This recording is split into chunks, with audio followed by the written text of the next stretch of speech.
Hello, I'm Isaac Hayes III, founder and CEO of Fanbase. Listen to what I'm about to tell you. The window to invest in Fanbase is closing. We've raised over $10.6 million of our $17 million goal. That means there's room for less than 6,370 people to invest in Fanbase for the average amount.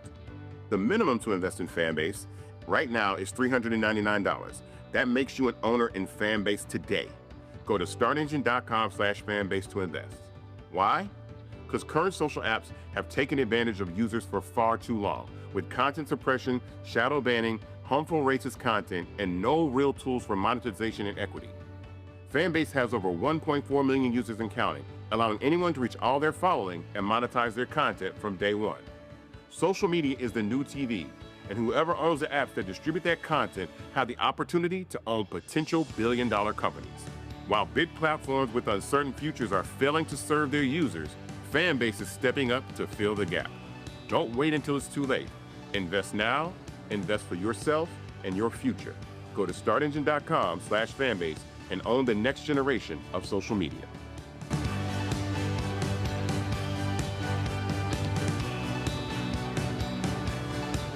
Folks, Black Star Network is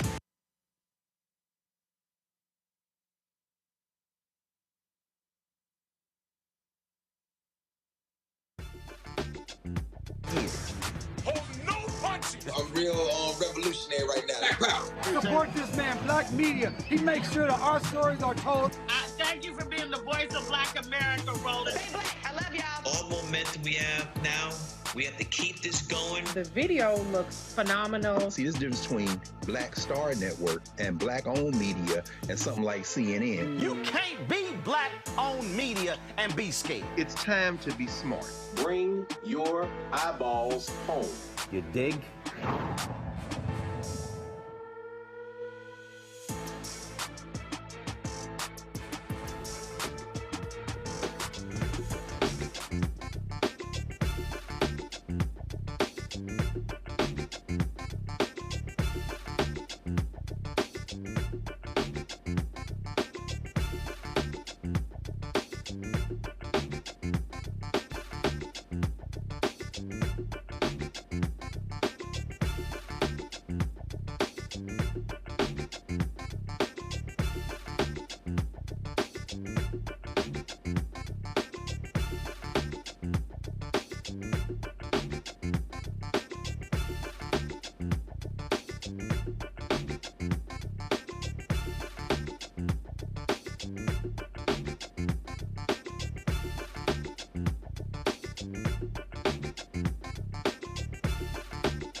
Folks, today's Thursday, March 20th, 2025, coming up on Roland Martin Unfiltered, streaming live on the Black Star Network. The twice-impeached, criminally convicted felon-in-chief Donald the Con Trump signed an executive order today calling for the shutdown of the U.S. Department of Education.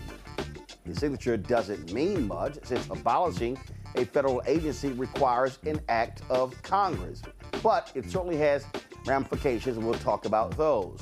North Carolina's intermediate level appeals court will hear arguments about the still unsettled November election for a state Supreme Court seat. The Republican lost, and he simply can't accept the fact that Democrat Allison Riggs won. Pollster Terrance Woodbury will be joining us talking about his strategy's latest data on what happened during the 2024 election when it came to black voters. Louisiana activist Gary Chambers will join us to talk about the proposed constitutional amendments regarding courts, taxes, juvenile treatments in the criminal justice system, and elections for judges appearing on the March 29th ballot. MAGA wants to really control things in Louisiana. Plus, another historic March Madness win for an HBCU, this time the Southern University women's basketball team, winning their first ever tournament game. Folks, it's a lot to break down, and it's time to bring the funk. I'm Roland Martin Unfiltered on the Black Star Network. Let's go. He's got it. Whatever the miss, he's on it.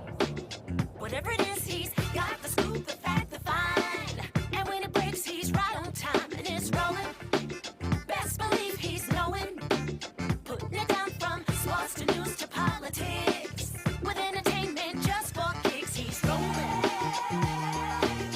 It's on go, roll, roll, y'all. It's Roland Martin, yeah. Rolling with Roland now. He's funk, he's fresh, he's real, the best, you know he's Roland Martin now.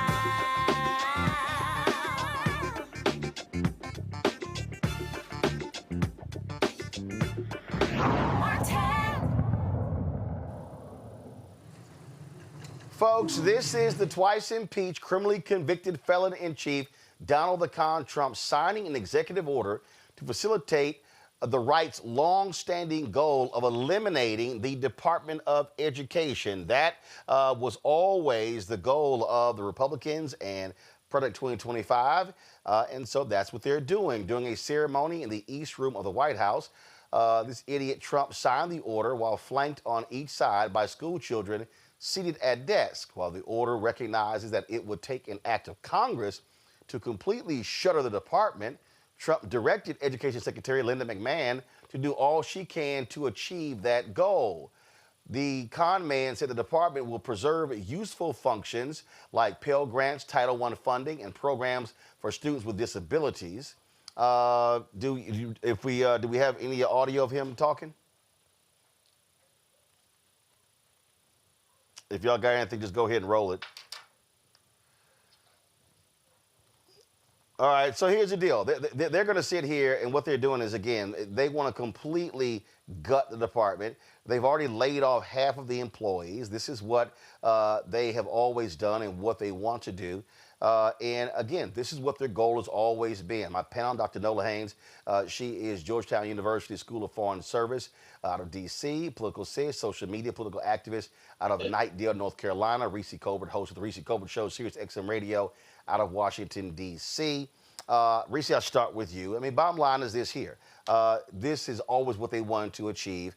They are blaming the federal Department of Education for the problem with education. I'm here in Texas right now, and in fact, we're going to have also on the show, I got a chance to chat with State Representative Jolanda Jones, and we talked about a couple of things. We talked about the voucher scam bill here in Texas, and we also talked about the Texas Education Agency takeover of the Houston Independent School District. But here's the whole deal. 90% of the funding in America for schools is state and local. So this idea that the problem with education is all because of the Department of Education is right-wing fiction. Mm-hmm. Well, yeah, I mean, the right-wing education system has created the problem with us having lower literacy scores, lower math scores compared to other industrialized nations. Look, this is about undoing the progress since Brown versus Board of Education. This is about creating separate and unequal. It is about creating a caste system, or not creating, but entrenching a caste system in which wealthier people get to send their kids to better schools, in which underprivileged, and I use that in air quotes, underprivileged kids have no recourse for underinvestment in their areas, in their schools, where kids who have disabilities do not have any recourse in ensuring that they have equal access to education, whether that be learning disabilities or physical disabilities. And so this is about making it harder for the playing field to be leveled through education. It's also about eroding the middle class. It's about taking away investments like what Biden-Harris did by expanding public student loan forgiveness and other student loan forgiveness programs. And so this is a full-on assault on all of the mechanisms that have been put in place over decades to make education slightly more equitable in this country. The way to make more progress is not to undo the progress that's been made, but is to double down on it. And this is the exact opposite of that. Nola, people really need to understand, and again, all of these crazy, deranged people on the right, they literally have no clue. They don't even understand that the states that benefit the most from the federal Department of Education are red states like Tennessee, South Carolina, Mississippi, Alabama, Arkansas. So they just want to just go ahead and cut their noses off to spite their face. Ooh, I am burning up about this issue. I knew it was coming. It's here. You know, as an educator, this is definitely something that my chats have been going off about all day. But I've been thinking a lot about this in that same context, Roland, but also in the context of politics. Last night I did a live and I had a question asked about what is a populist? What does populism mean? And what does it mean when people say that Donald Trump is a populist? Basically, at the end of the day, it benefits a populist, wannabe dictator, wannabe autocrat to have an uneducated permanent class. That benefits him. MSNBC did some interesting polling today around white voters. And to no one's shock, most of Trump supporters were white males who were uneducated. That shocks no one. And while more white women do not support Donald Trump, the ones that do have not received, at the very least, a four-year degree. So this is all part of the playbook. There's nothing new here. Donald Trump is not reinventing the wheel. And it's very easy to convince people that those coastal elites, those Northerners, and I can't tell you how many times I've been hearing that lately. I feel like I've been transported in some sort of time machine and we've gone backwards in time. Like people actually using terms like Yankees and Northerners. What? Where are we? But anyway, my point is they are genuinely convinced that education believes that we are the permanent enemy and somehow that they are in on something, that they know something that we don't know, that they have the authentic information that we do not have. All part of a larger scheme. It's not a shock to no one, but it really is the populist autocratic dictator playbook. It benefits them to have a very undereducated base. And to Reese's points, absolutely, this is also about undoing everything that had anything to do with civil rights. Political sis, you're North Carolina, and same thing. We talk about education, resources, oversight, the ability to be able to collect data. That's the other thing. They don't want to collect data. So when you talk about inequities, when you talk about the issues that we have, when you don't have the data, then you don't even know what the hell is going on. You don't even know how do you achieve parity, because they don't want that. They just sort of throw out these phrases. We're just going to send the money to the states. But these same states, these right wingers, they don't want the data. They don't want to be able to know what the inequities are. And what we do know here in North Carolina, 1.6 billion of federal funding from the Department of Education comes here. And we know that affects kids for Title I, IDA, kids with disability. And we also know that the kids that are going to be affected the most by all of this is kids that live in rural areas. That is the data that we have right now. So also don't forget about federal loans, grants. So we're talking about community colleges. We're also talking about how this is going to impact teachers on a community college level, which I work at a community college. So I think I want to go back. I may be moving too far ahead, but when Chuck Schumer, what he did, this is why I say, with all due respect, let the motherfucker burn. That's how I look at it. Because we have said this is what's going to happen. It is going to impact us the most. But it seems like the only damn way that this country is going to pay attention is if this country falls a little.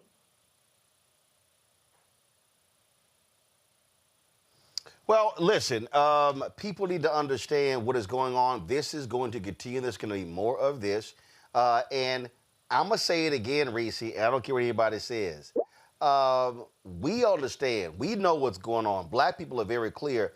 White folk are going to have to get pissed off and outraged for them to understand what's really at stake. Because there was an analysis done on MSNBC. 71% of the electorate in the 2024 election, and we're going to talk about this with Terrance Woodbury, 71% of the 2024 electorate was white. Mm-hmm. Yep. Well, and they are starting to get pissed off, but the question is, will that translate into a change and a shift in voting patterns? Will that cause some of them to stay home if they can't hold their nose and vote for Democrats? Will that cause some of them to shift in the way that people like to pretend like Black people shifting from the Republican Party to the Democratic Party was all some mindless zombieism that we were infected by, as opposed to an act of self-preservation? What the Republicans have shown, and I've said this many times, is that they are waging war on white people. Black people are the byproduct. We are the collateral damage of it. But this is really about redistributing wealth. It is about cutting off the ability to that ability to climb the ladder, the income ladder, the educational ladder, because it's more of them than there are of us. And this is going to impact states where we're not very well represented in. Black people ain't in but 6, 7, 18 places, okay? And we have a big ass country where there are not us in those spaces that are going to be harmed. As Political said, rural areas are going to be impacted. And yes, we know we have Black people in rural areas, but a lot of this country is rural and very, very white. The Appalachia is very, very white. And so when they realize that they have to stop selling our civil rights, meaning Black people and people of color civil rights and LGBTQ people civil rights, down the river so that they can feel like they have some more power and authority, when they realize that that bargain that they're making with the Republican Party is hurting them more than anything, maybe we'll see a change. And in the meantime, we got to buckle up and ride this as best as we can, like we always have. Political says you're seeing that in North Carolina. All these white folks who voted for Trump, what did he do when it came to additional hurricane relief? We're good. Same as in Georgia.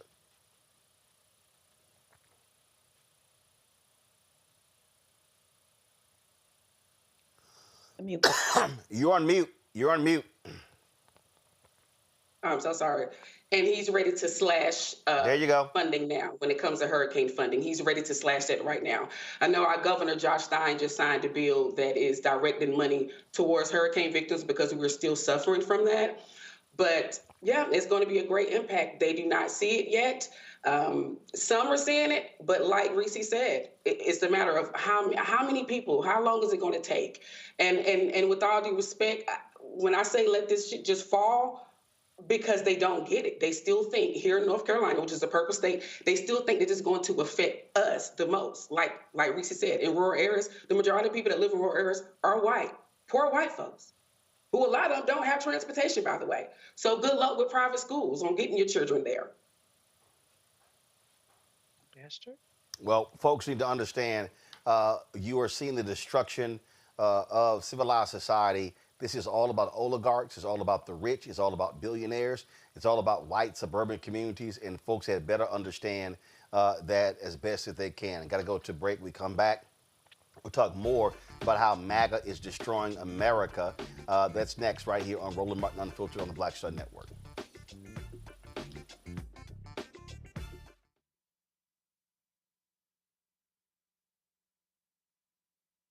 We begin tonight with the people who are really running the country right now. Now, Trump is often wrong and misleading about a lot of things, but especially about history. Donald Trump falling in line with President Elon Musk. In the wake of the unsettling news that MSNBC has canceled Joy Ann Reid's primetime show, The Readout, Roland Martin and the Black Star Network would like to extend an invitation to all of the fans of Joy Ann Reid's MSNBC show to join us every night to watch Roland Martin Unfiltered, streaming on the Black Star Network for news, discussion of the issues that matter to you, and the latest updates on the twice-impeached, criminally convicted felon-in-chief Donald Trump and his unprecedented assault on democracy, as well as co-president Elon Musk's takeover of the federal government. The Black Star Network stands with Joy Ann Reid and all folks who understand the power of black voices in media. We must come together and never forget that information is power.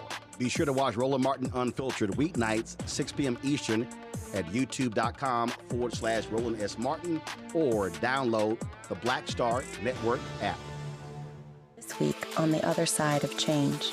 We're digging into the immigration crisis that's happening here right now. It can impact each and every one of us. We're going to break down the topic of this constitutional crisis that is being led by the Trump administration and what you, as ordinary citizens, can do to speak up and speak out to fight back. This is The Other Side of Change, only on the Black Star Network.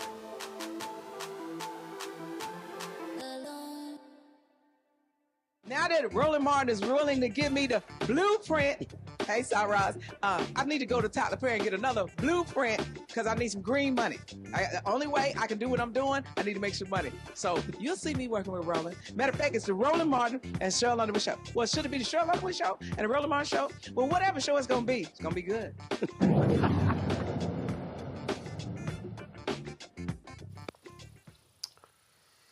So, folks, I'm here in Texas. Yesterday, I was in Austin, the state capitol, where there was a conversation on the floor regarding the issue of DEI. Now, let's be clear. When MAGA talks about DEI, we know it's a dog whistle. They mean black. The discussion is taking place nationally with the idiots in Washington, D.C., but you're seeing it happen on the state level, the county level, the city level as well. One of the truly dumbest individuals in the Texas State House is Brian Harrison. This white nationalist, his mission is to remove all diversity, equity, and inclusion funding across Texas agencies. It's being met by resistance from Democrats and some Republicans. So here's this fool, Harrison, explaining why he is leading the DEI budget slashing efforts in Texas. I am a liberty person.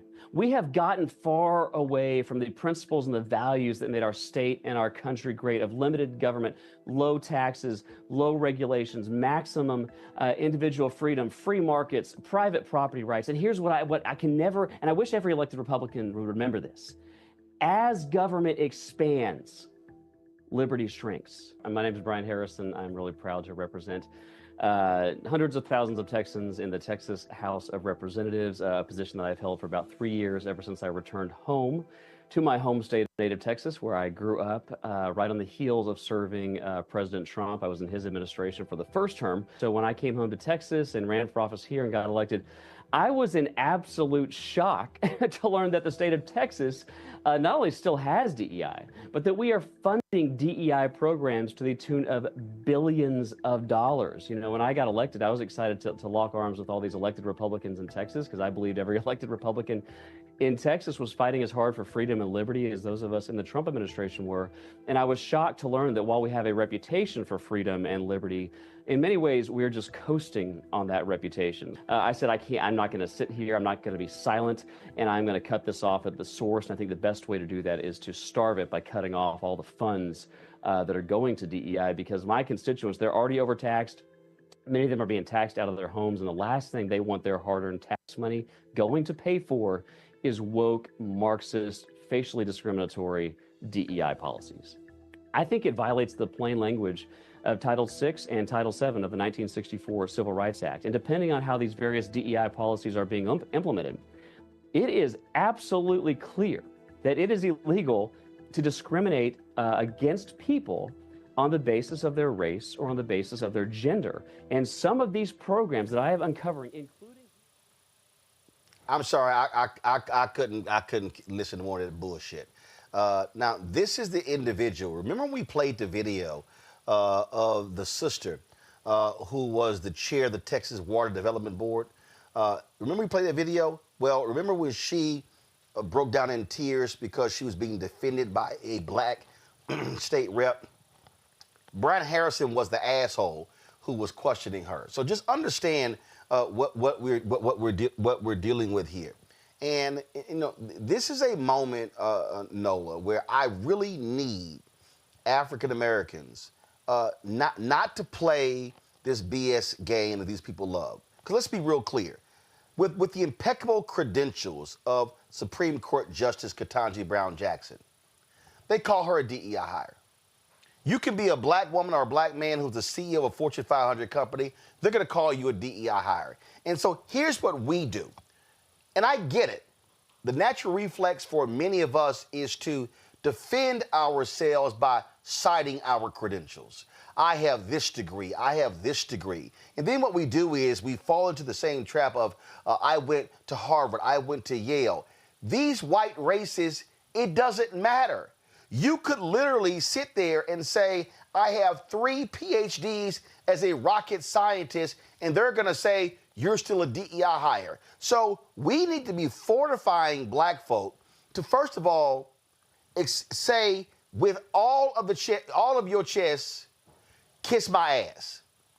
I'm not about to start reciting my credentials to white racists who have no respect for the credentials, because they're going to say, oh, well, you got into college, you got a scholarship, you got these things. I told y'all the story of my sister. They were at a baseball game or a soccer game or something, and she mentioned her son got a scholarship to Seton Hall, and one of the white women went, well, my blonde-haired daughter likely is not going to get one of those. My sister said, well, guess what? At the welcome reception, it was a whole lot of other blonde-haired, blue-eyed kids who were there with their parents, so maybe your daughter needs to study harder. That's the kind of energy we have to fire back at these folks, because they don't care. They don't see white mediocrity. In their minds, I need everybody who's watching and listening to understand, in their minds, any job that a black person has, they believe that's their job. They believe that they were taken. Remember the white girl, Abigail Fisher, who sued the University of Texas? And then when they went to the Supreme Court, they discovered that, oh, black and Latinos didn't take your spot. It was other white kids who had less credentials than she did. And that's just how they think. So you're never going to get one of these white racists to go, oh, you know what? You're right. You are talented. You do have the credentials. And so we just need to fortify our people to not always go into that mode of, well, if I can show them and prove to them how smart I am with all my credentials. The white racists don't care. No, they don't. The credentialing game does not work. It absolutely does not work because, to your point, it's not about that. We can go, I was listening, I could only listen to him for so long before I muted him. But what was so interesting about what he was trying to sell the people in Texas is this idea of liberty and freedom. That is, when I talk about the playbook, there's nothing new in the playbook. There is a situation in history when Benjamin Franklin went to France trying to get them to fund our war against Britain, right? So we could so-called have our freedom. France repeatedly remind them, y'all have slaves though. So this idea of freedom and liberty has never applied to anybody here that looks like us. We have never been included in that, right? So freedom and liberty to them means to operate without impunity. You know what I'm saying? And so for them, diversity, equity, and inclusion holds up a little tiny mirror, just a tiny bit, to show them that things have not been fair. And that is an uncomfortable notion for a lot of the MAGAs to sit with, right? And you had mentioned earlier, or we had a conversation earlier before we went to break, about MAGA. They are so conditioned, that 35% is so conditioned. They are so conditioned to believe all the talking points, that any Black person in any job does not deserve it. Any brown person they see anywhere must be an illegal immigrant, and that somehow they are the victims and they are oppressed. They get a steady diet of this. Those people are gone. They are beyond radicalized. This is a lifestyle. This is a culture. They are gone. I'm not interested in trying to meet them where they are. It's not going to happen, and I'm not going to waste my time, my energy, my lip gloss. I'm not. They are a done deal. Political says, I referenced this NBC poll a little bit earlier, and they talked about where white voters stand, and the group that loves Donald Trump the most are white men with no college degrees. The second group that loves him are white women with no college degrees. Now, white men with college degree, it's like +1 or +2%, but the group that hates him the most is really white women with a college degree. When you talk about DEI, guess what? White men with no college degree, #1 who wants to get rid of it. White women with no college degree, #2. In a large number, white men with college degrees wants to get rid of it. What's the only group of white America that actually supports DEI? White women with college degrees. Because white women with college degrees have been the greatest beneficiary of affirmative action programs. But here's the thing that I find to be interesting, political sis, and maybe you, so we got an all-female panel here. Can y'all help me out? I don't see a lot of these white women defending diversity, equity, and inclusion. Do y'all? Well, let's keep in mind, it is a lot of... Oh, go ahead. I'm so sorry. Go ahead, Reese. Oh, no. It's you. You're up next. Okay. Political sis, go ahead. You have white women who... I think their focus is they just want to focus on their husbands, right?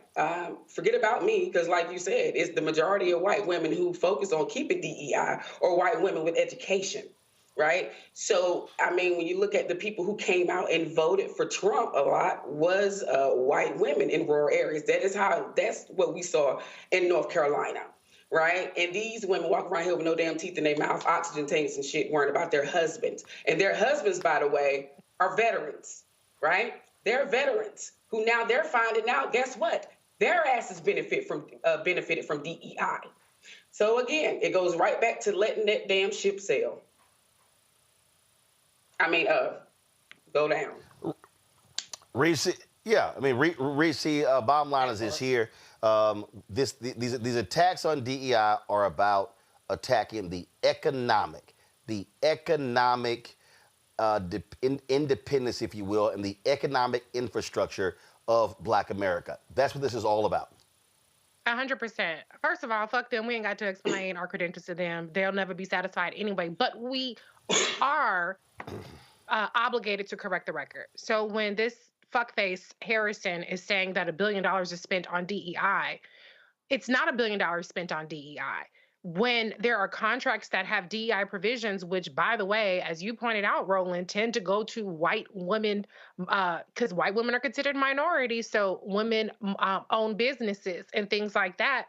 That is a provision, but the services rendered are not DEI services. If a white woman has an asphalt laying company, or a Latino business has lays roofs, or a black business is providing engineering services, those are not DEI services. Those are standard services provided by people who are not white men. So to your point, Roland, this is about attacking the leveling of the playing field. This is about the fact that these white folks do not believe that any of us should have anything. They really don't believe that each other should have anything. They just believe that they alone should have the resources. So it's not even about that they want white people to get ahead. They want to get ahead, because when white people are given the opportunity to support their own brethren and sistren with health care, expanding Medicaid being one of those things, with shoring up Social Security, with environmental protections, with higher minimum wage,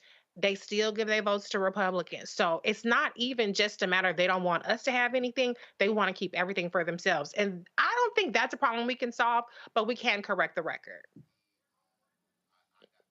Nola?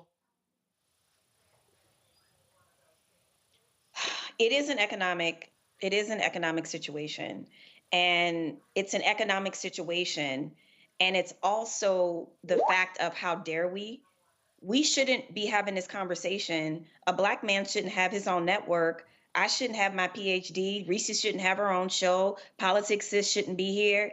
It is this correction of a record that they believe that they have been aggrieved probably since the Civil War.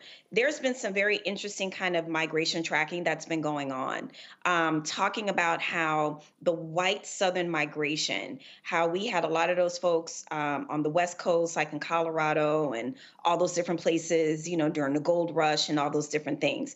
And so how you have a lot of those sentiments that didn't creep northern, but they crept more westward, and how we are having a resurgence of this kind of, we got to get the South back kind of mentality. And then you have these people that are kind of like spread all throughout the country, and then also in the middle part of the country. And it's this resurgence of whiteness that goes all the way back to civil rights days, where a bulk of them truly believe that we still belong in chains.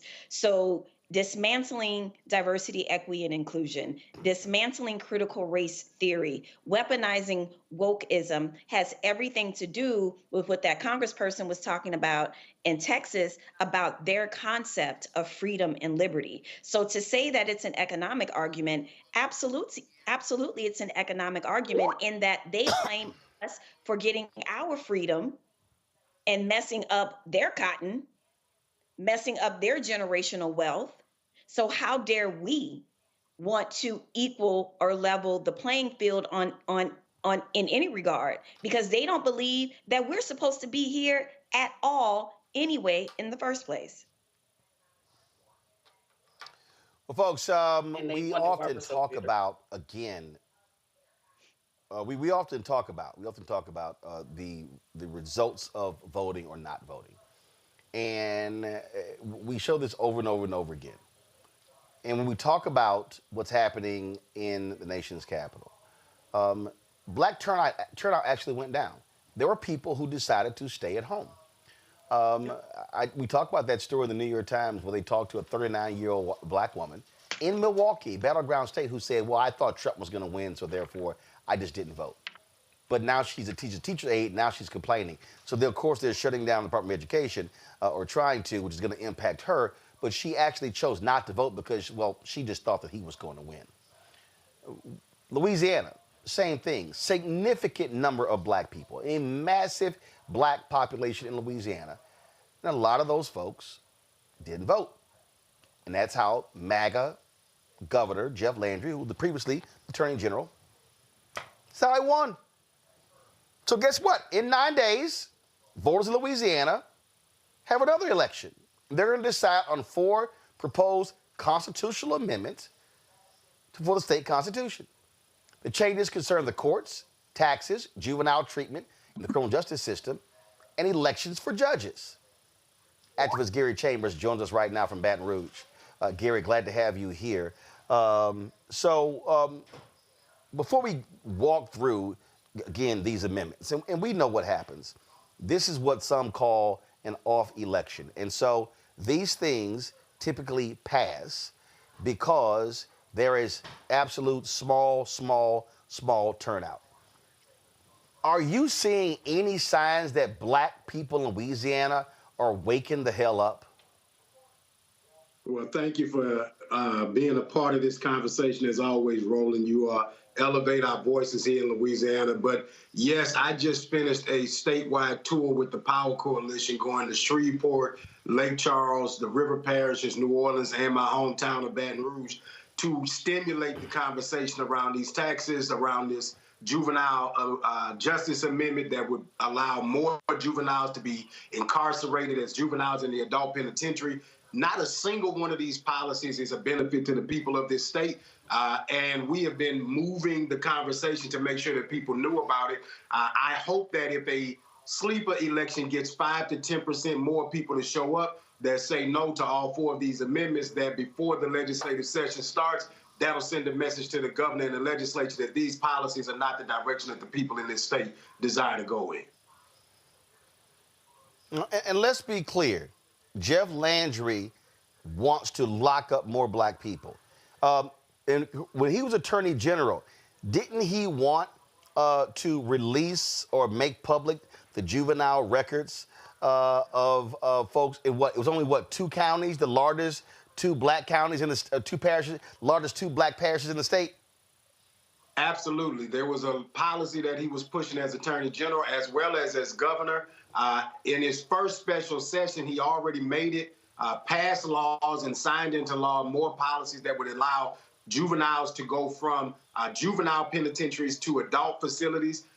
He is building more juvenile prisons as we speak. There's putting millions of dollars to the side to build juvenile detention facilities. This governor has been a disaster for young people in the state of Louisiana since the day that he took the oath of office. And I think that a lot of folks thought that things would be different or slept on the election, and now they're going to end up paying the consequence. But you have the ability to slow them down at the ballot right now. Early voting is actually going on now through Saturday. And if people are showing up at the polls, they understand that, number 2 is about taxes, Roland. They want to take $1.7 billion out of our revenue stabilization fund and move that money somewhere else. They want to tax whether or not you get taxes on takeout orders. There's a whole host of things that poor folks will end up paying more money in taxes because they want to give a flat tax, and they're going to give this impression that teachers are going to get a pay raise. They're giving it an impression that you're going to get more money in your paycheck. But at the end of the day, if the tax rate is taxing more things than sales taxes, poor people are paying more taxes out of this tax plan. All right, so walk us through these 4, and from your point of view, how should voters, especially black voters, be voting on each one of these constitutional amendments? Just take us through 1 through 4. So number 1, Roland, is about out-of-state lawyers being able to be penalized by the judiciary system here in Louisiana, allowing the state Supreme Court here in Louisiana to penalize out-of-state lawyers. That would be a problem for people like Ben Crump and Lee Merritt if people decided they wanted to make bar complaints against them as they come in and fight on cases like the Ronald Green case and other cases for civil rights that folks have been involved with trying to bring justice in this state. Constitutional amendment number 2, and to be clear, on number 1, if you are an out-of-state lawyer and you violate our policies, there's already a procedure to go through to penalize those lawyers. Number 2 is a complete restructuring of our tax system here in Louisiana. Now, we do have a broken tax system here in the state of Louisiana. We have the highest sales taxes in the country, but this would give us a reduction in income taxes in some ways, but that reduction would end up in higher sales taxes than we already have. And we know that people who are poorer or have less money will be impacted by that more. So if you make $350,000 a year, and this tax plan goes into place, you may not feel anything other than more money in your bank account. But if you make $50,000, $60,000 a year, and they're taxing your takeout services, they're taxing your subscriptions, they're taxing more things, these things will cost you more money in the end because of the sales tax that's attached to what is going on. The other aspect of this is there's a myth in this plan where they're saying that teachers are going to get a pay raise. Well, the reality is it's a stipend that they're making permanent. It's not a raise or any extra money that teachers are going to get, but they're using that as a way to try to manipulate teachers into supporting this, when at the end of the day, they're moving protected funds into a different category in K through 12 education. Number 3 is extremely egregious, Roland, because number 3 gives the ability to give more penalties that they will incarcerate juveniles for. Now, if you're a juvenile and you commit murder, rape, or certain violent crimes, you already will be charged as an adult. This would take the Constitution and allow them to take those charges out of the Constitution. And so if a kid is at school, the kid happens to pick up his friend's cell phone, they say they stole a cell phone, the kid steals a cell phone, that kid could be then charged as an adult for a $500 theft in any situation, depending on the parish that you're in. And so looking at communities like where I'm from in Baton Rouge, you may have, in New Orleans, you may have somebody who's more progressive. But if you are in Ouachita Parish, if you are in Rapides Parish, if you are in Plaquemines Parish, Louisiana, those outcomes may be different for you when you encounter the judicial system, and those kids can end up in the Angola Penitentiary. And the 4th Constitutional Amendment gives the ability for races for judge to happen sooner if a vacancy happens on the judiciary. The reason that's a problem is a sleeper election just like this one would be able to elect judges when instead of putting them on the largest turnout election to come. So you got an election that just happened for a state senator here in Louisiana, where 9.5% of the people in the district showed up to vote in that election. Another district where 14% of the people showed up to vote in that election. There are people in power who want these low turnout elections because they get to determine who wins those races. That is not good for democracy. It is not good for the judiciary. It is not good for justice or the people of Louisiana, Roland. Questions for my panel. Political Sis, you're first.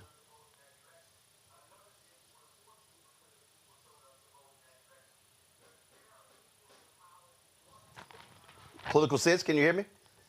Okay, you're on mute. You got to remember to take your mic off mute. So you're on mute. There you go. Go ahead. Can you hear me, Gary? It's an honor to meet you. Yeah, we got you. 79% in reference to Amendment 3.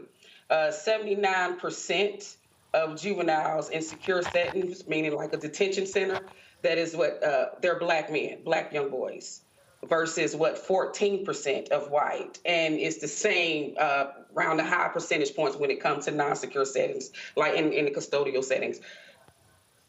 This is directed at young black boys. This is directed at young black boys. How can we get this message out to our black folks in Louisiana? And sorry about the mute button.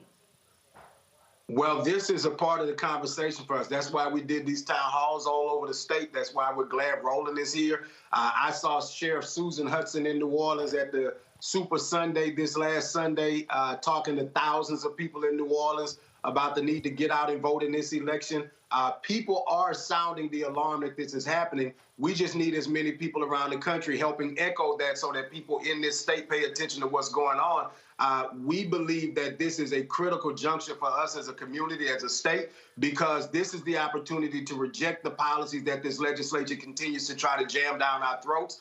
We know that this will target young black men. And listen, as somebody who was expelled in the 3rd grade, the 5th grade, the 6th grade, and the 7th grade, if it wasn't for a village who was there to surround me and support me, I would not be here. If these policies were in place in Louisiana when I was 12 years old, then I would have ended up deep in the justice system, and who knows where my life would have ended up. And so this is personal for me because I wasn't a good, rosy kid. I was one of the kids who got in trouble and got put out of school, who today is somebody better in my community because there was a village to love me. Thank you. Nola. Thank you, Gary. Thank you so much for doing this work. It's so important. And, you know, being born and raised in New Orleans, and especially under the Morial regime, I'm a political scientist today because I came up in that environment where people were active and engaged in politics. So my question to you, and I've been wanting to have this conversation with you for a very long time, is about demographic shift and change. As we've been having this conversation about why people have become disinterested in voting in Louisiana, which, again, growing up, my experience was so different. And every time I go home and I talk to friends and I see the neighborhood shift, you know, you see the changes. The 6th Ward, the 7th Ward don't look the way that it used to, you know. And you will hear people talk about Hurricane Katrina being this turning point, in that I know in my own family, a lot of people left, right? Because the city just completely just fell apart. We couldn't trust our politicians, crime, you know, escalated, all these different things. Is some of this what we are seeing, this kind of apathy regarding voting? Does it have something to do with demographic shift? Because I've really been trying to figure out, like, what was that major shift from the 80s to now? You know, and I know that that's a big time span, but constantly, every time I go home, people will always talk about Katrina being a defining moment where a lot of Louisiana shifted and changed. And I'm just curious, would you agree or disagree with that? I think that that is an interesting perspective. I definitely think that demographic shifts impact the culture of the vote at the time. It definitely impacts who's stimulating the conversation and how that moves. I think we have enough Black folks in this state that we could be turning out. What I think impacts us the most is a level of disenchantment that turns to resentment, and that resentment turns to apathy. If my elected leaders continue to ignore the issues that are most important to me, the same way Chuck Schumer is ignoring the majority of his base right now, saying that they want to see a fighter, then the only way a voter can make a politician pay is not to support them, to support another candidate, or not to show up. If they feel like you aren't showing up for them in a meaningful way, then why should they show up to vote? And there's a lot of people who feel like government is not impacting my life in the ways that I would like to see it. So therefore, I am not going to participate in the process that is not benefiting me. Now, is that a perspective that is beneficial to us as a collective? No, because there's a whole host of things that government is doing that we need to be we need to be consistently fighting to make sure this stays in place, such as our civil rights that are now being eroded away. However, for young people who have no connectivity to a lot of these things, and for people who are disconnected from the process, civil rights are not the number one issue for them. Economic rights are. And we are not, as a collective, putting a grip on an economic policy for our community in a way that I think makes them bite the bullet and show up. Reese. Thank you. Gary, I appreciate the work that you do, and you're the name I always invoke when I talk about how we have the capacity to make the difference in these elections. Can you talk a little bit about the amendment around the judiciary and how this is part of a pattern we're seeing around Republicans to take away the self-governance, the ability to have a judiciary actions be influenced by electeds that people are electing locally, as opposed to statewide or appointed judiciary oversight, that this amendment would help, shift the balance of power away to. I'll give you an example. Here in Baton Rouge, Black Democrats in the last 2 election cycles became the majority of the judges in the 19th JDC, which is the local court system here in Baton Rouge. Well, if you have a judge that is removed or vacant for any reason, then you move the date of the election up. That helps the person with the most money win those races. What has helped Black judges in a lot of cases here in Baton Rouge is if all of the judges are on the ballot at the same time, they are all raising money at the same time. And even if you don't have the most money, you can be competitive because there's a bunch of other Black judges on the ballot.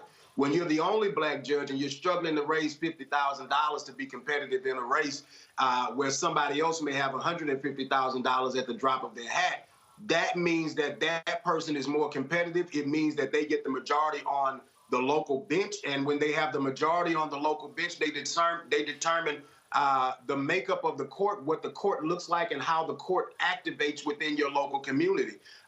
That's the same makeup problem that other parishes that are majority black would face in this situation. And these are methodical ways that conservatives use policy in order to tweak the balances of power in their favor by making sure that there are as few as people possible showing up in these local elections.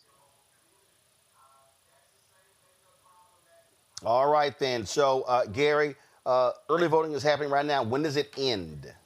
This Saturday is the last day to early vote, and then Election Day is March 29th. Well, black folks, this is where we must show up and show out. And this is real simple. You cannot complain about what Jeff Landry is doing and his MAGA attorney general and Republicans now have a supermajority if you don't vote. That's how there's a guaranteed way for them to have power, and that is if you actually do not show up and vote. So I really hope folk now recognize what sitting at home does. It does nothing but make our lives worse and miserable. And again, I really hope that the black folks in Louisiana show up. So, man, continue the great work. You know, we'll certainly keep supporting it. The tour was awesome, and I just really hope that folk in Louisiana realize that what Stacey Abrams and Warnock and others did in Georgia can happen in Louisiana. But you can't talk about maximizing black power if you're not organized and mobilized. That's right. Thank you so much, Roland. And vote no on all four. Appreciate it. Thanks a bunch. Folks, got to go to a break. We come back. We're going to talk with Terrance Woodbury about data regarding the 2024 election. We're going to discuss that. You're going to hear from State Representative Jolanda Jones here in Texas about, again, we're going to talk about what happens when you do not vote. Well, this relates to the Houston Independent School District being taken over by the Texas Education Agency and how that has led to an awful situation in Texas. So lots for us to unpack here. Folks, don't forget, support the work that we do. Join our Bring the Funk fan club. Your dollars are critically important for us to do the work that we do. To join our Bring the Funk fan club, and remember, our goal is very simple: to get 20,000 of our fans contributing on average $50 each a year.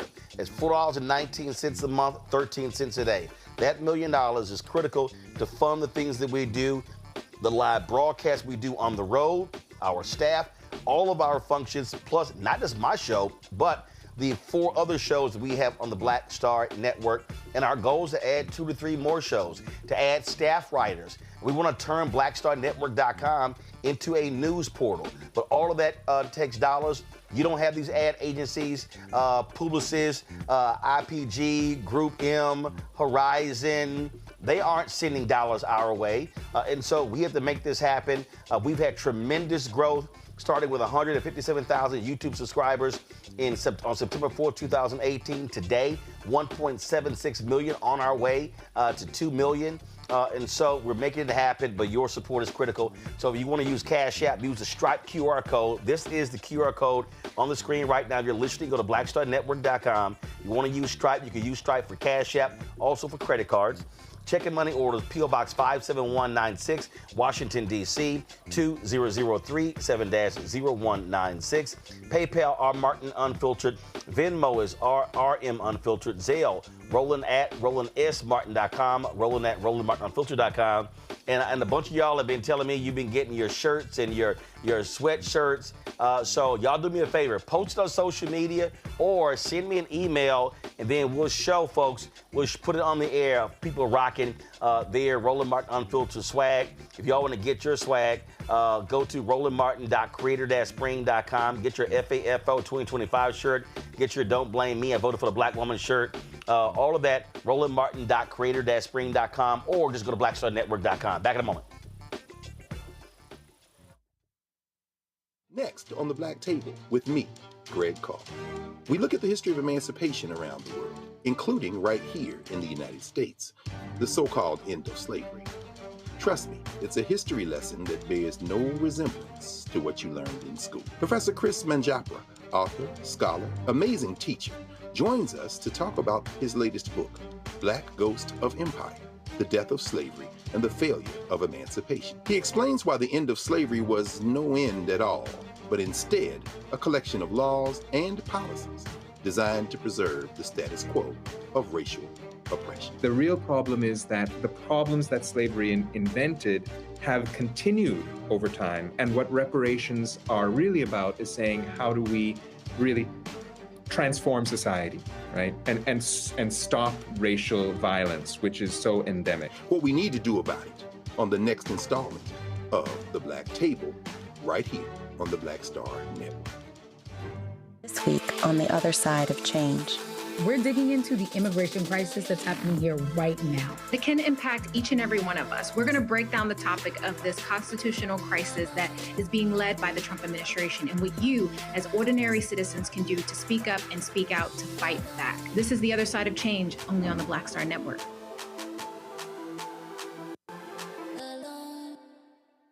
Hello, I'm Jamia Pugh. I am from Coatesville, Pennsylvania, just an hour right outside of Philadelphia. My name is Jasmine Pugh. I'm also from Coatesville, Pennsylvania. You are watching Roland Martin Unfiltered. Stay right here.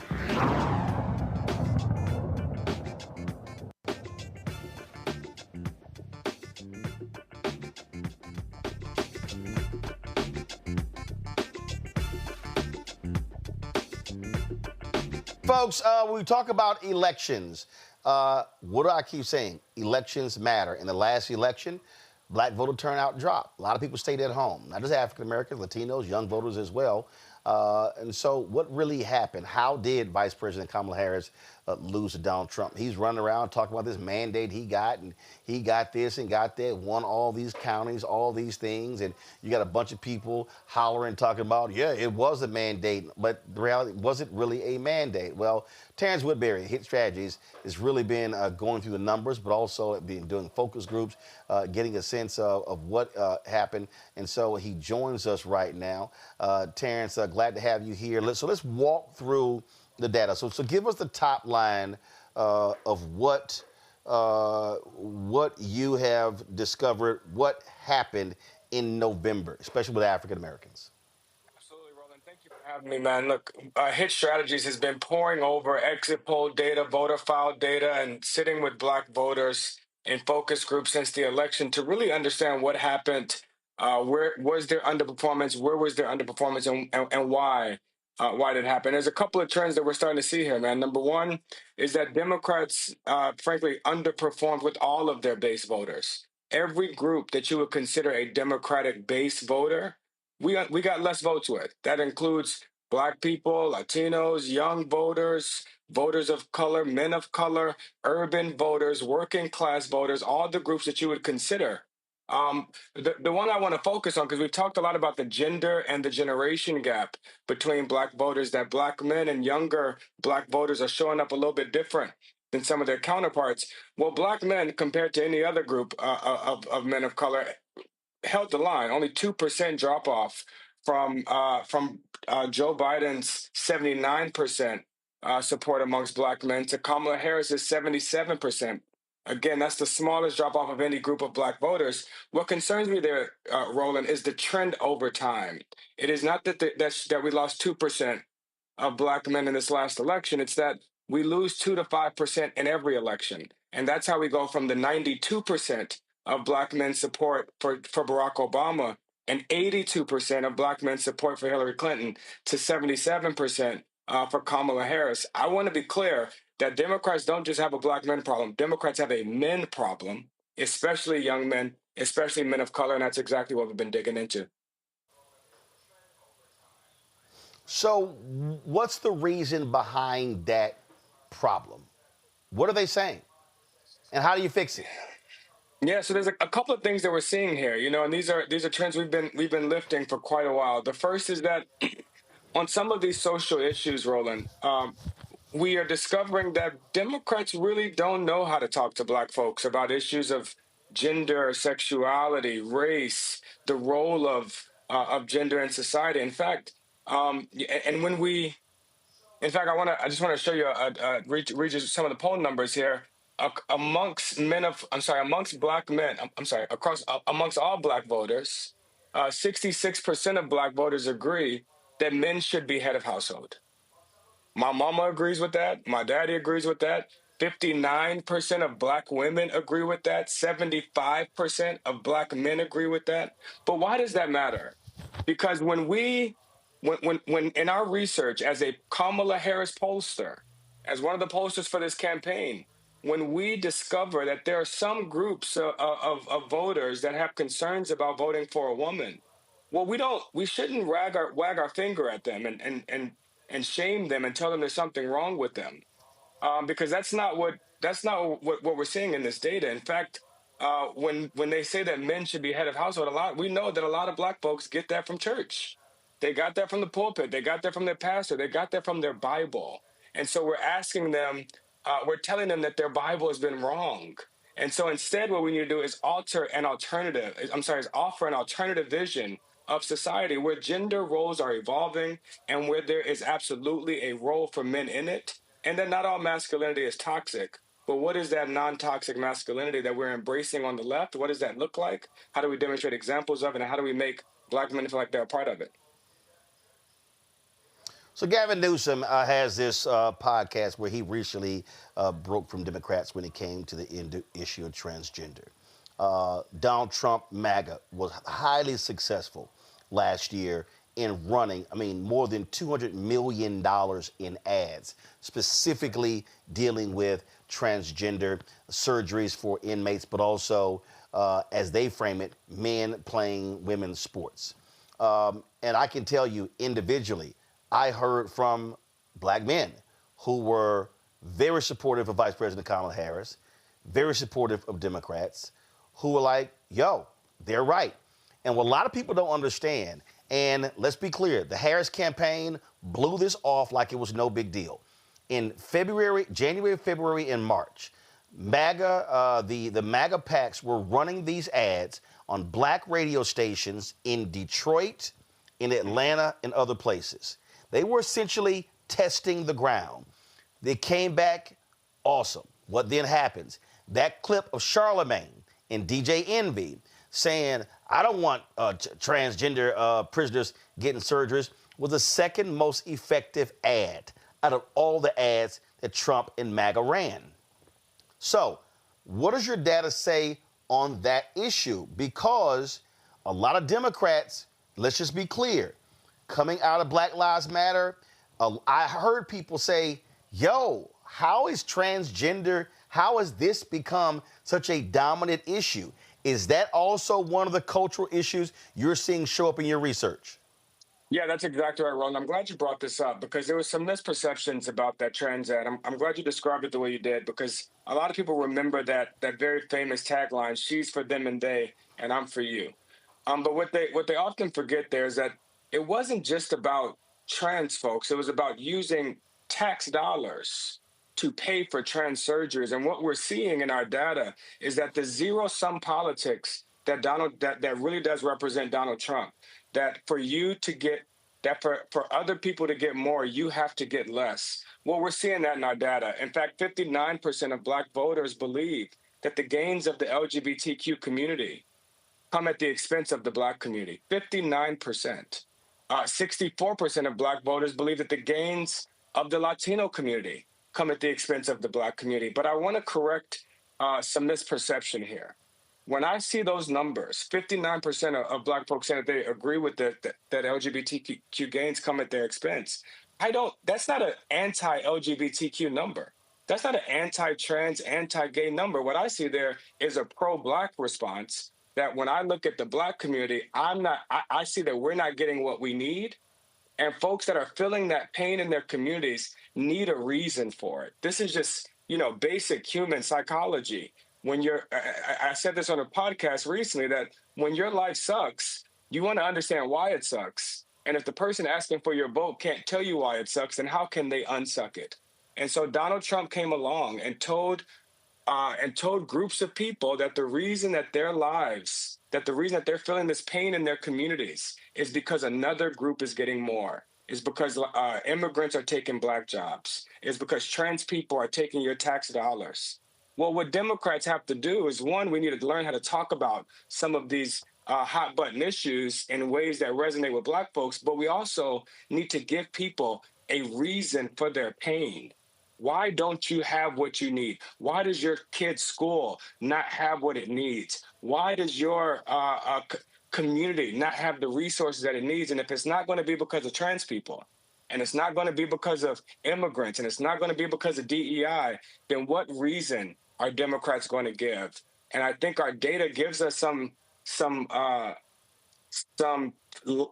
daylight on where we need to go here, because the next question the next data point I want to point out here is that, and this is amongst all voters, not just Black voters, 73% of Black people, 73% of registered voters believe that greedy corporations and billionaires have rigged the system to keep themselves rich. 73%.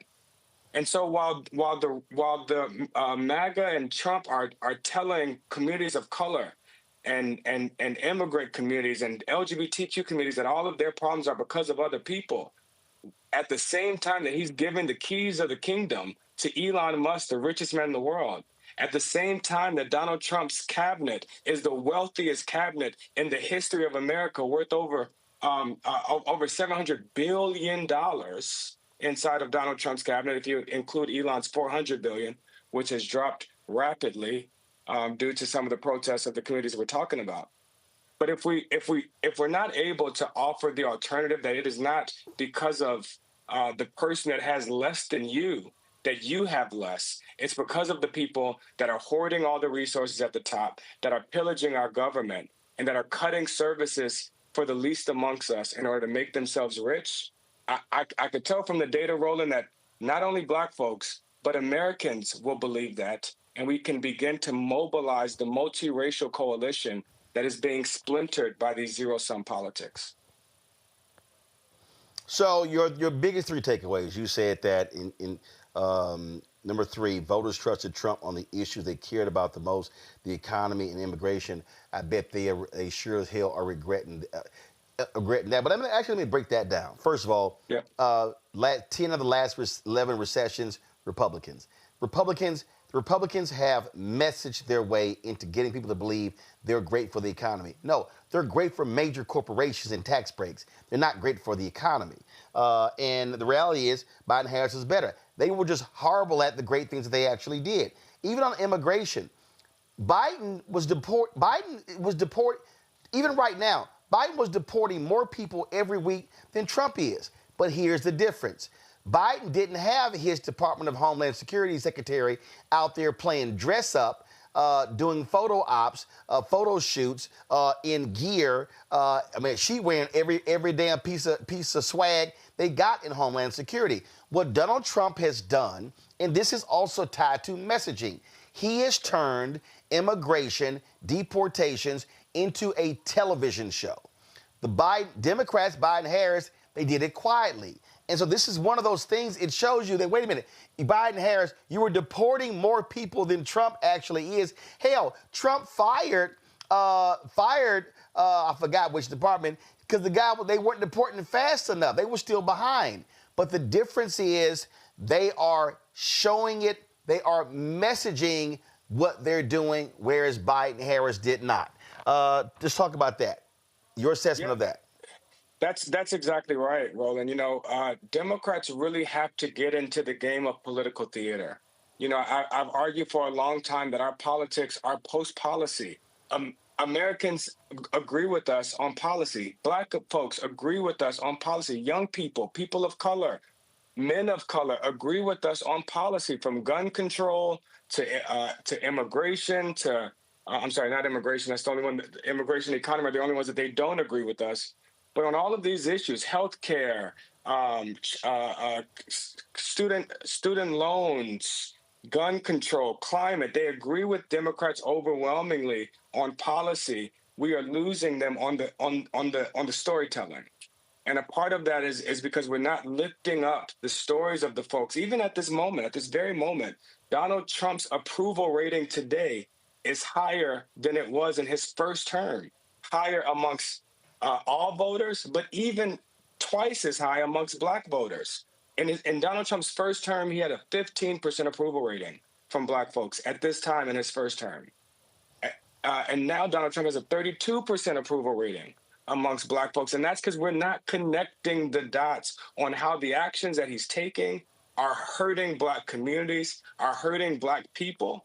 And a lot of that does come with the showmanship. I want to read you a stat here that I believe represents where black folks would like to see the Democratic Party going. When we ask this question, which of the following statements is closest to your opinion? 22% of black folks believe that Democrats should keep their heads down and allow Donald Trump to fail and prove that he is incapable of governing. 22% believe that. 78% of black folks, the overwhelming majority, almost 80%, that's like everybody that's almost everybody that you know. 80% believe that Democrats need to fight back as often and as visibly as possible. The visibly part. So basically, black people are saying, James Carville, you know what the hell you talking about. Yeah, that play dead shit is for the birds. Black people want to see less James Carville and more Representative Al Green and the courage that he showed when he stood face to face with Donald Trump and told him that he didn't have a mandate. You're number two. You said Harris lost, but Dems did not get wiped out. Can you tell Stephen A. that? I mean, all these people are running around. Oh, my God, Dems got destroyed. They got crushed. And I'm like, no, they didn't. They literally almost won the House. And this is the problem when people act like the entire House is burning. It's actually not. It wasn't a mandate. The reality, I mean, we're talking about the shifts that she could have actually won, but when you had all these factors at play, Biden in the debate, him dropping out in July, I mean, you had all, frankly, Biden insiders trashing Harris in 2021, 2022, 2023, 2024, causing her numbers to go down as well. The reality is, she almost pulled it out. That's right.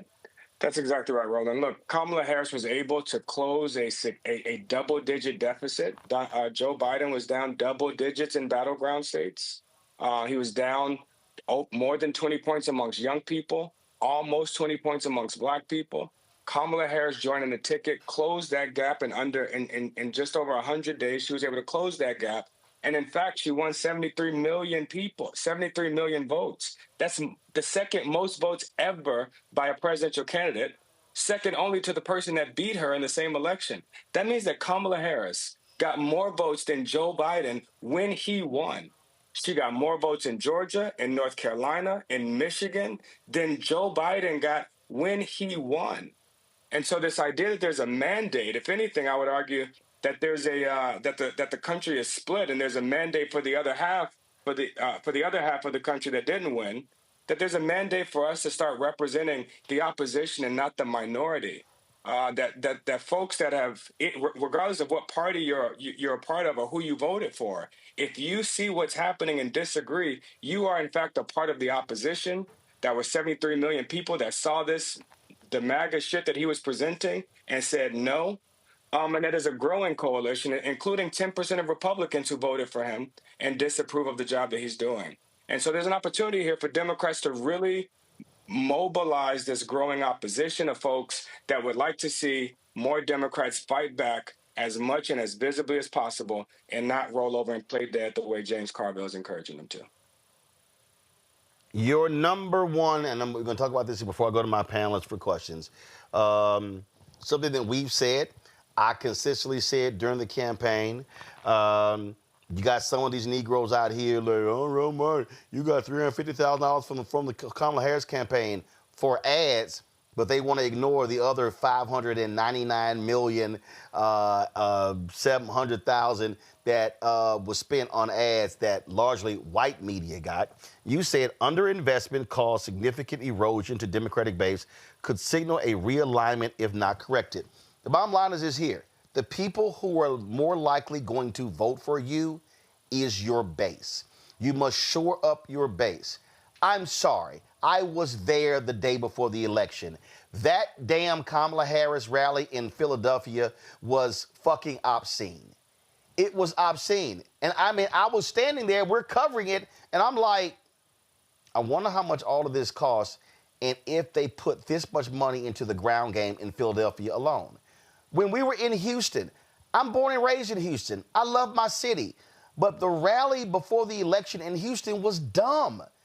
It was dumb. And I'm sitting there going, I wonder how much has been put. The fact of the matter is that the Democrats, and this is white Democratic strategists, white Democratic media strategists, white people who run campaigns.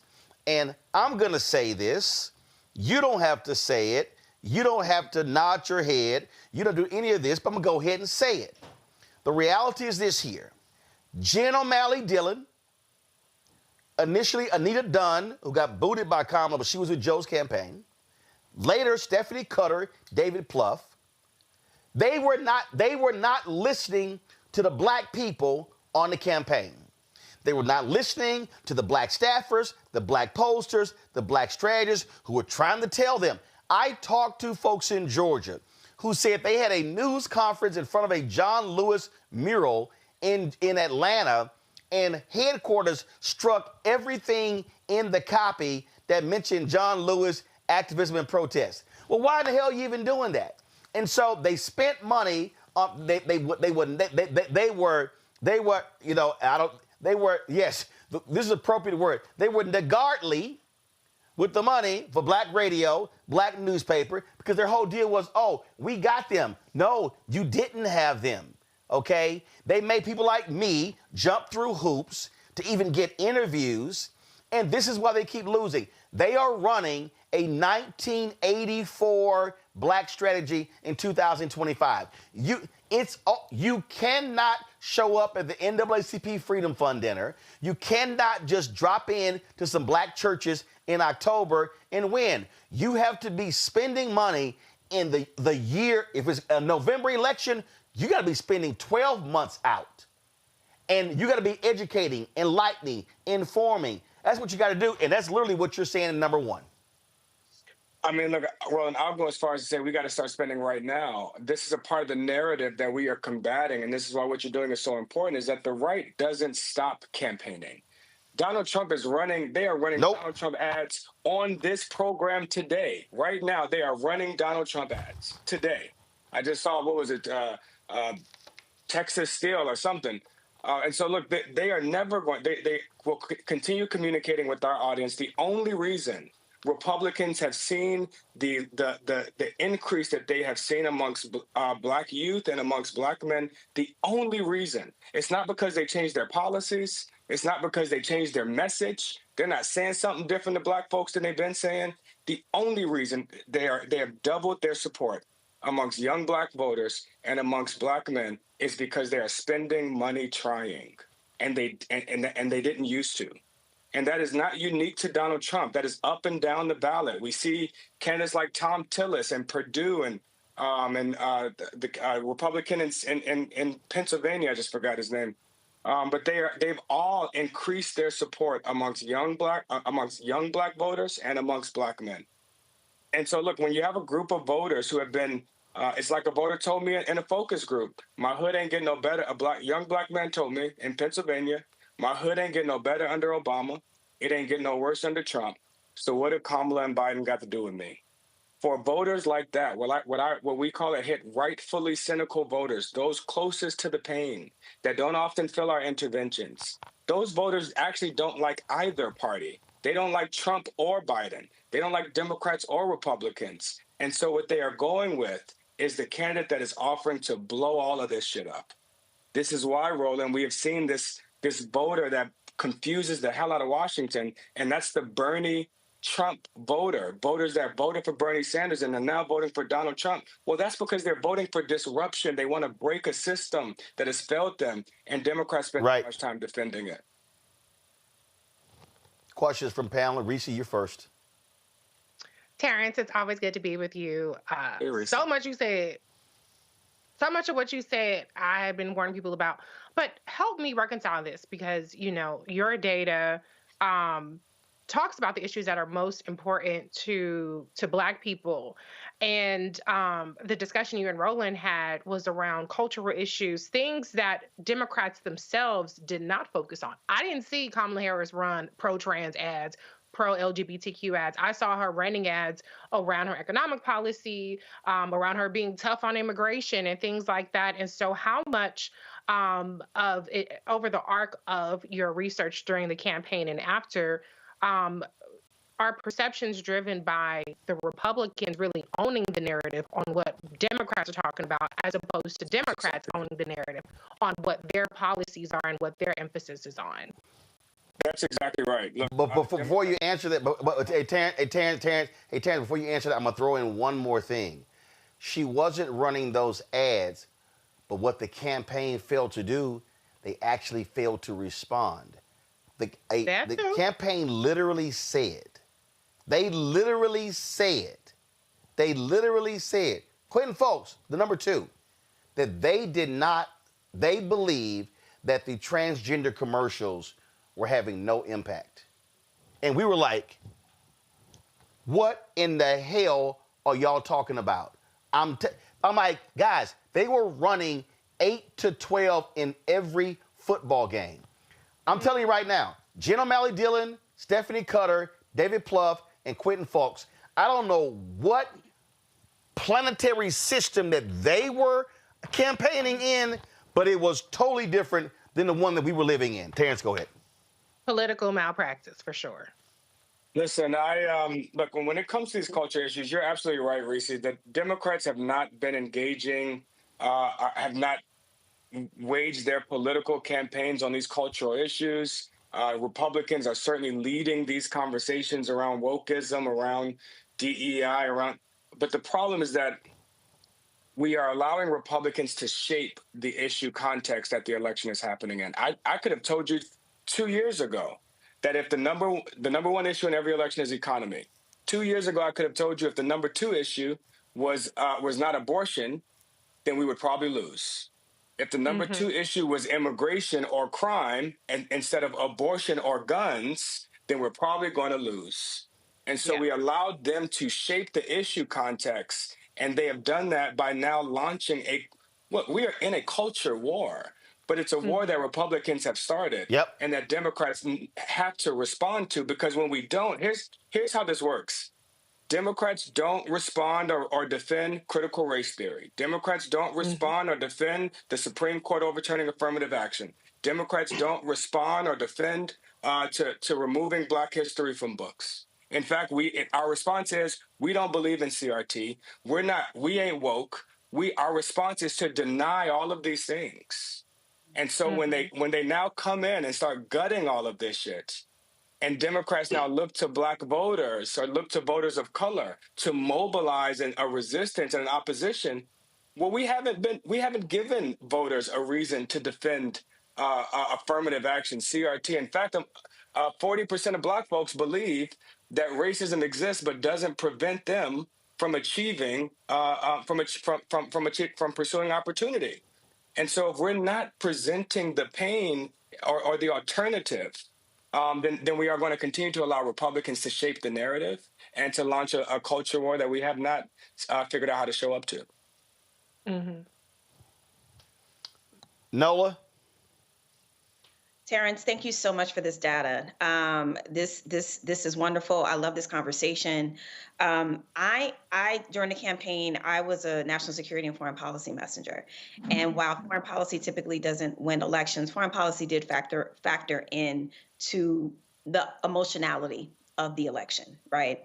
And as one of the people who were invited into the rooms, but who wasn't listened to in terms of messaging, a lot of that fell on deaf ears. And then we saw the results. We saw how Michigan responded. And so my question is, as we're seeing all of these different things happen, as we're seeing the way that Trump is blustering, that bullish kind of posture towards Mexico, towards Canada, towards Panama, towards Greenland, while the traditional thinking is, and some of the data would support, that foreign policy does not win elections, it does impact elections. How can Democrats be out there right now talking about this? I think that they're making a mistake by not talking about colonial imperialism, this kind of huge reversal, back to this time that no one wants. I think it's a mistake that they're not leaning into this kind of rhetoric, because it's more than rhetoric. It's true. So in your professional opinion, how does that shift begin to happen in terms of messaging? I'm talking to some folks on the Hill because they're like, what do we do? But how do you get them to listen? Yeah. Foreign policy is interesting because you're right. For Black voters and for most voters of color, it doesn't typically register as a top issue that impacts who they are voting for. Even in this election, we tested the war in Gaza and the war in Ukraine as the saliency of these issues and how much it was impacting people. I don't have the exact number, but I could tell you less than 10% of Black folks say that was an important factor in who they were and who they consider voting for. But this is the important part. It wasn't that salient, but it was quite resonant for the folks that it was. For the less than 10% that said they were considering it, it was their top issue.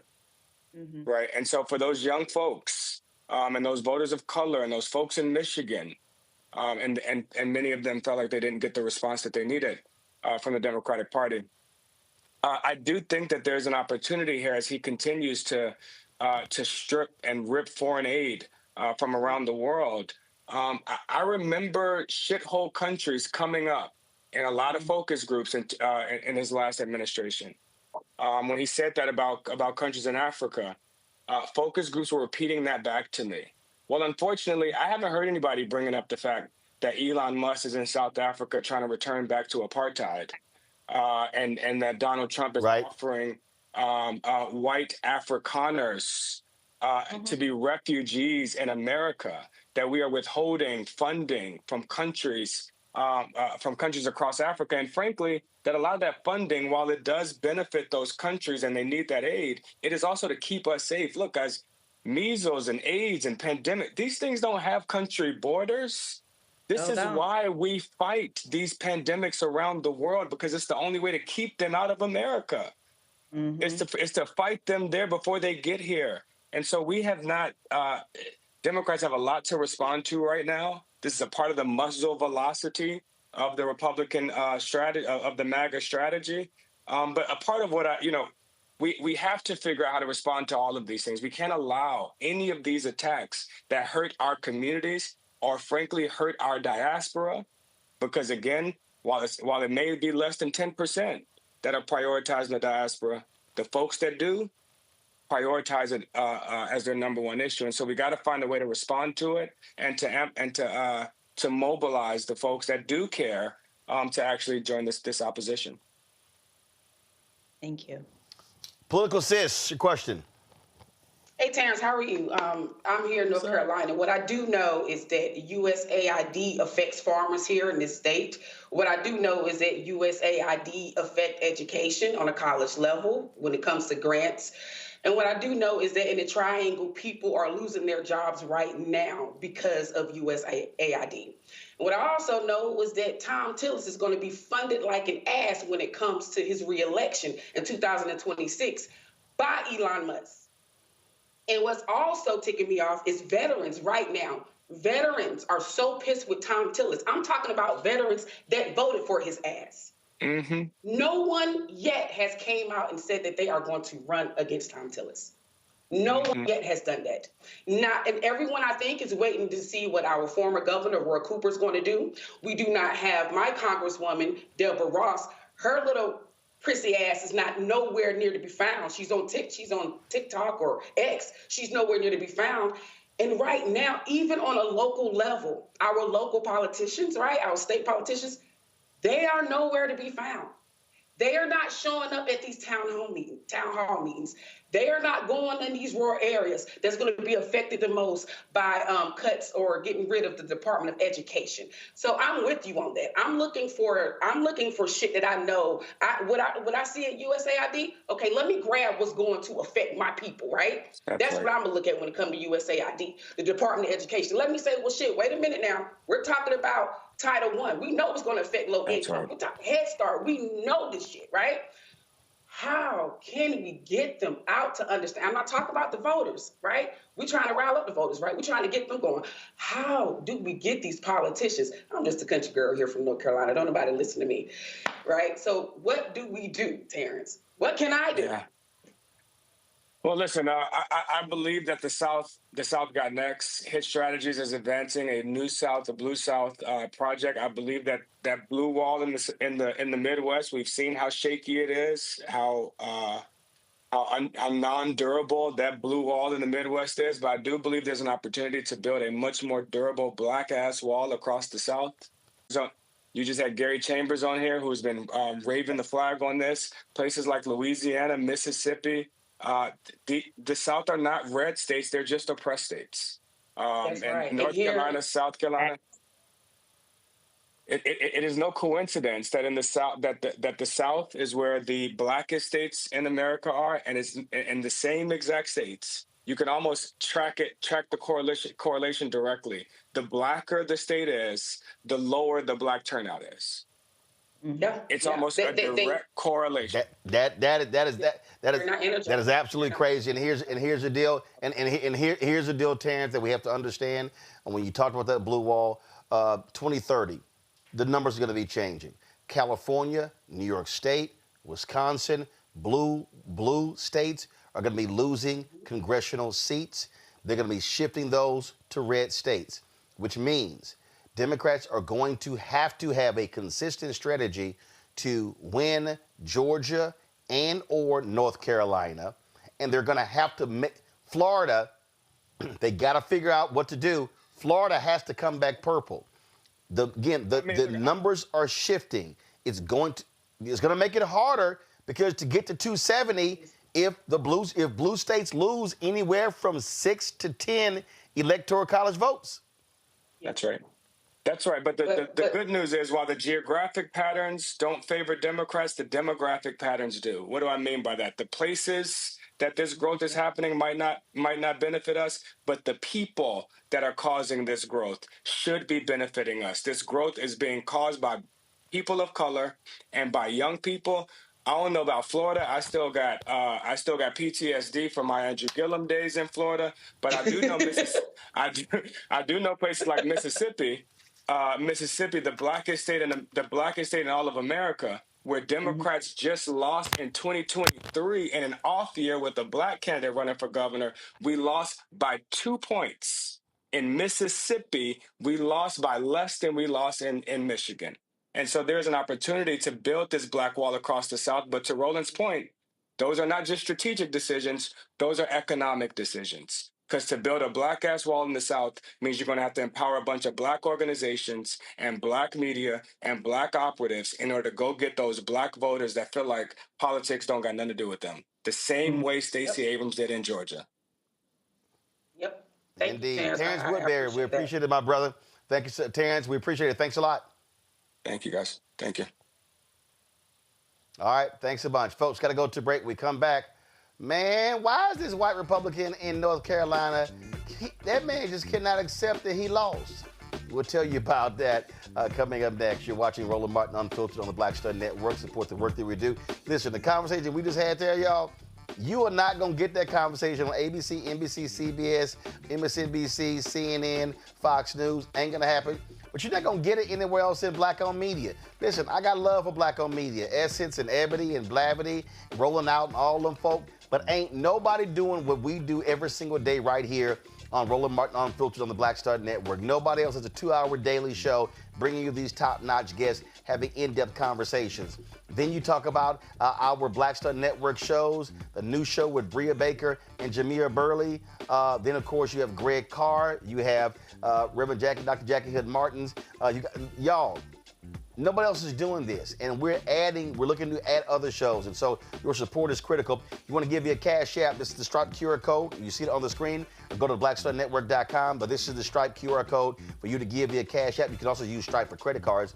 So you're checking money order to P.O. Box 57196, Washington, D.C., 20037-0196. I got more than 500 envelopes the other day. I opened about 400 of those. I got about 100 left, so I do those when I get back home.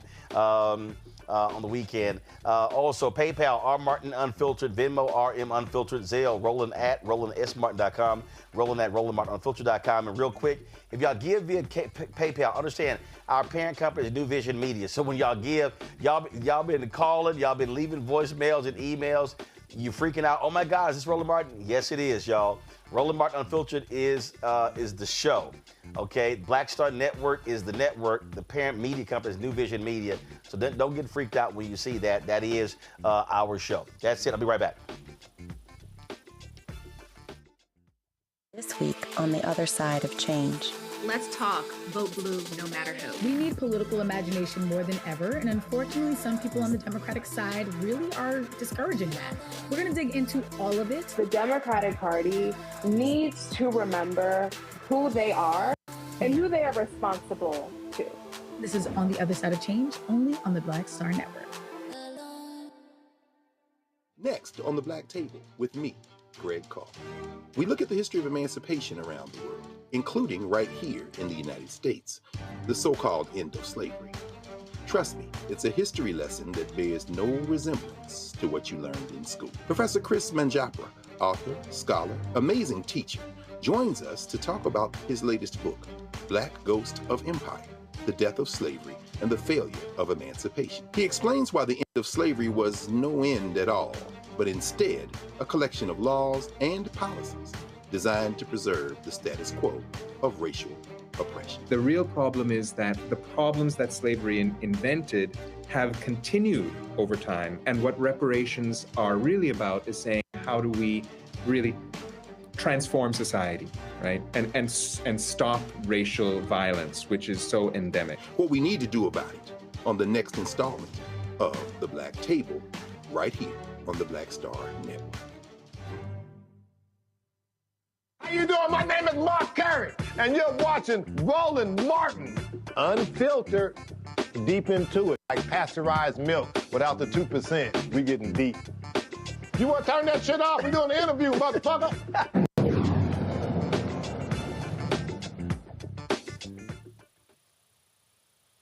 All right, folks. The November election was November 5th, but guess what? There's one race. It still is not over because you have a Republican who just can't handle the fact that he actually lost to a woman. Yeah. Democratic incumbent Allison Riggs. She narrowly won her Supreme Court race by 734 votes. Her Republican opponent, Court of Appeals Judge Jefferson Griffin, has constantly challenged more than 65,000 ballots cast in the race, arguing the State Board of Elections improperly allowed these voters to participate. Y'all, the Court of Appeals will now hear the case on Friday and has drawn national criticism from those who argue it could set a precedent for challenging election results across the country. Griffin did not act alone. The North Carolina Republican Party has supported his efforts and has joined him as a plaintiff in the case. Many of Griffin's arguments for disqualifying voters closely resembles the North Carolina GOP's pre-election lawsuit that aimed to purge voters from the state's rolls. Now, here's the deal. The State Board of Elections has already said, sorry, dude, there's nothing here. And so he is desperate for a court to somehow agree with him. Political system, I'm going to start with you. Here's the deal. If Allison Riggs is named the winner, Democrats have a 5-2. They're down. They have 2 seats on the Supreme Court. Republicans have 5. Next year, Justice Anita Earl is the only African American on the court. She is up. But here's the piece. 2028, 3 of those Republican seats are on the ballot in 2028. Democrats could flip that race, could flip the Supreme Court by winning those 3 seats. That's why Republicans are desperately trying to go from a 5-2 majority to a 6-1, because they do not want Democrats to have any shot at regaining control of the North Carolina Supreme Court. And I'm going to throw in there, and the reason being, because Republicans had a 10-3 majority on the congressional seats because of political gerrymandering. When the Democrats took control, they changed that, and it was 7-7. Those are the 4 seats. You go back to 7-7 in North Carolina, 7 Democrats, 7 Republicans. That means in Congress, Democrats would control the House by 1 seat.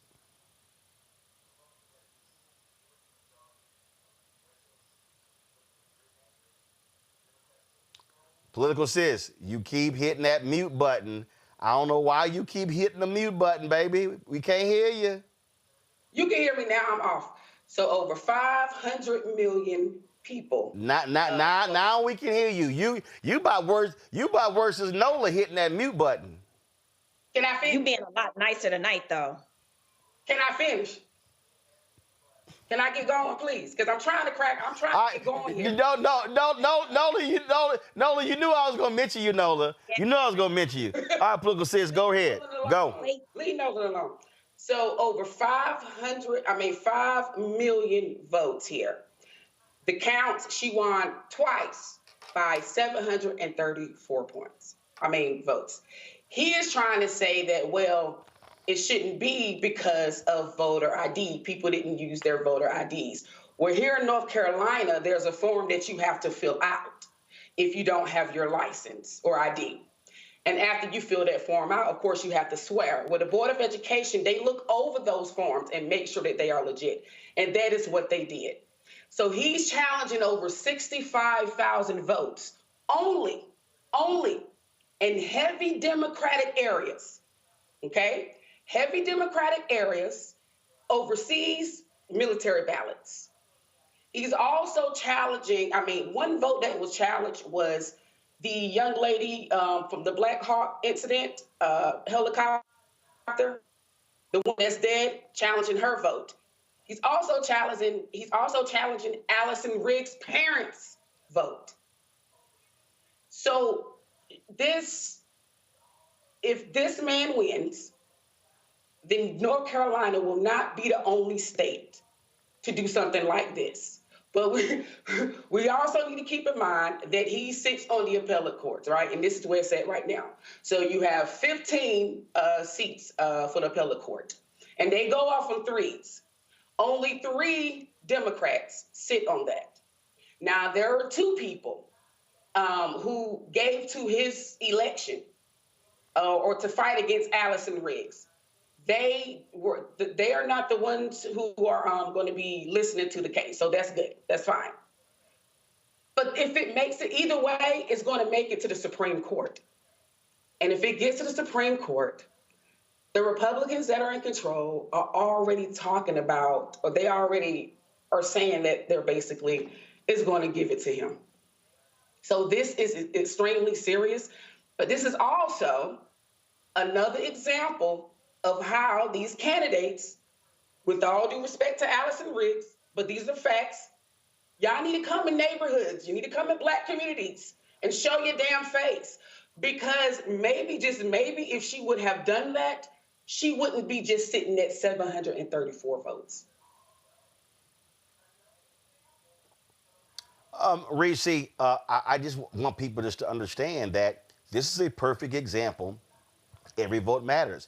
Sherry Beasley, when she was the Chief Justice of the North Carolina Supreme Court, Democrats had a 6-1 majority.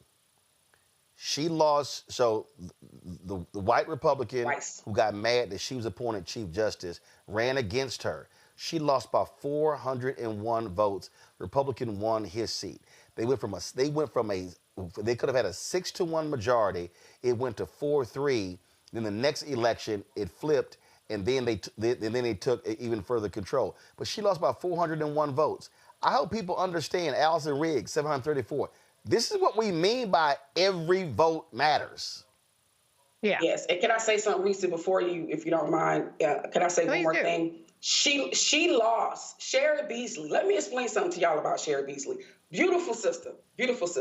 But she focused on rural areas. She did not come in the hood. And do you know that people had to pay for her signs? Who the hell living in the hood gonna pay for your signs? And they don't even know who the hell you are. So once again, every vote counts. And to be honest, those 2 elections, she could have won the first time. She could have won the first time. Just FYI, I'm sorry about that. Oh no, I listened to you. Reese, go ahead. First, I don't have a problem with you, but with you jumping in. But to Political Sisters' point, I definitely feel like it does go to show that, and to Terrance Woodbury's point, we just had a whole segment on this.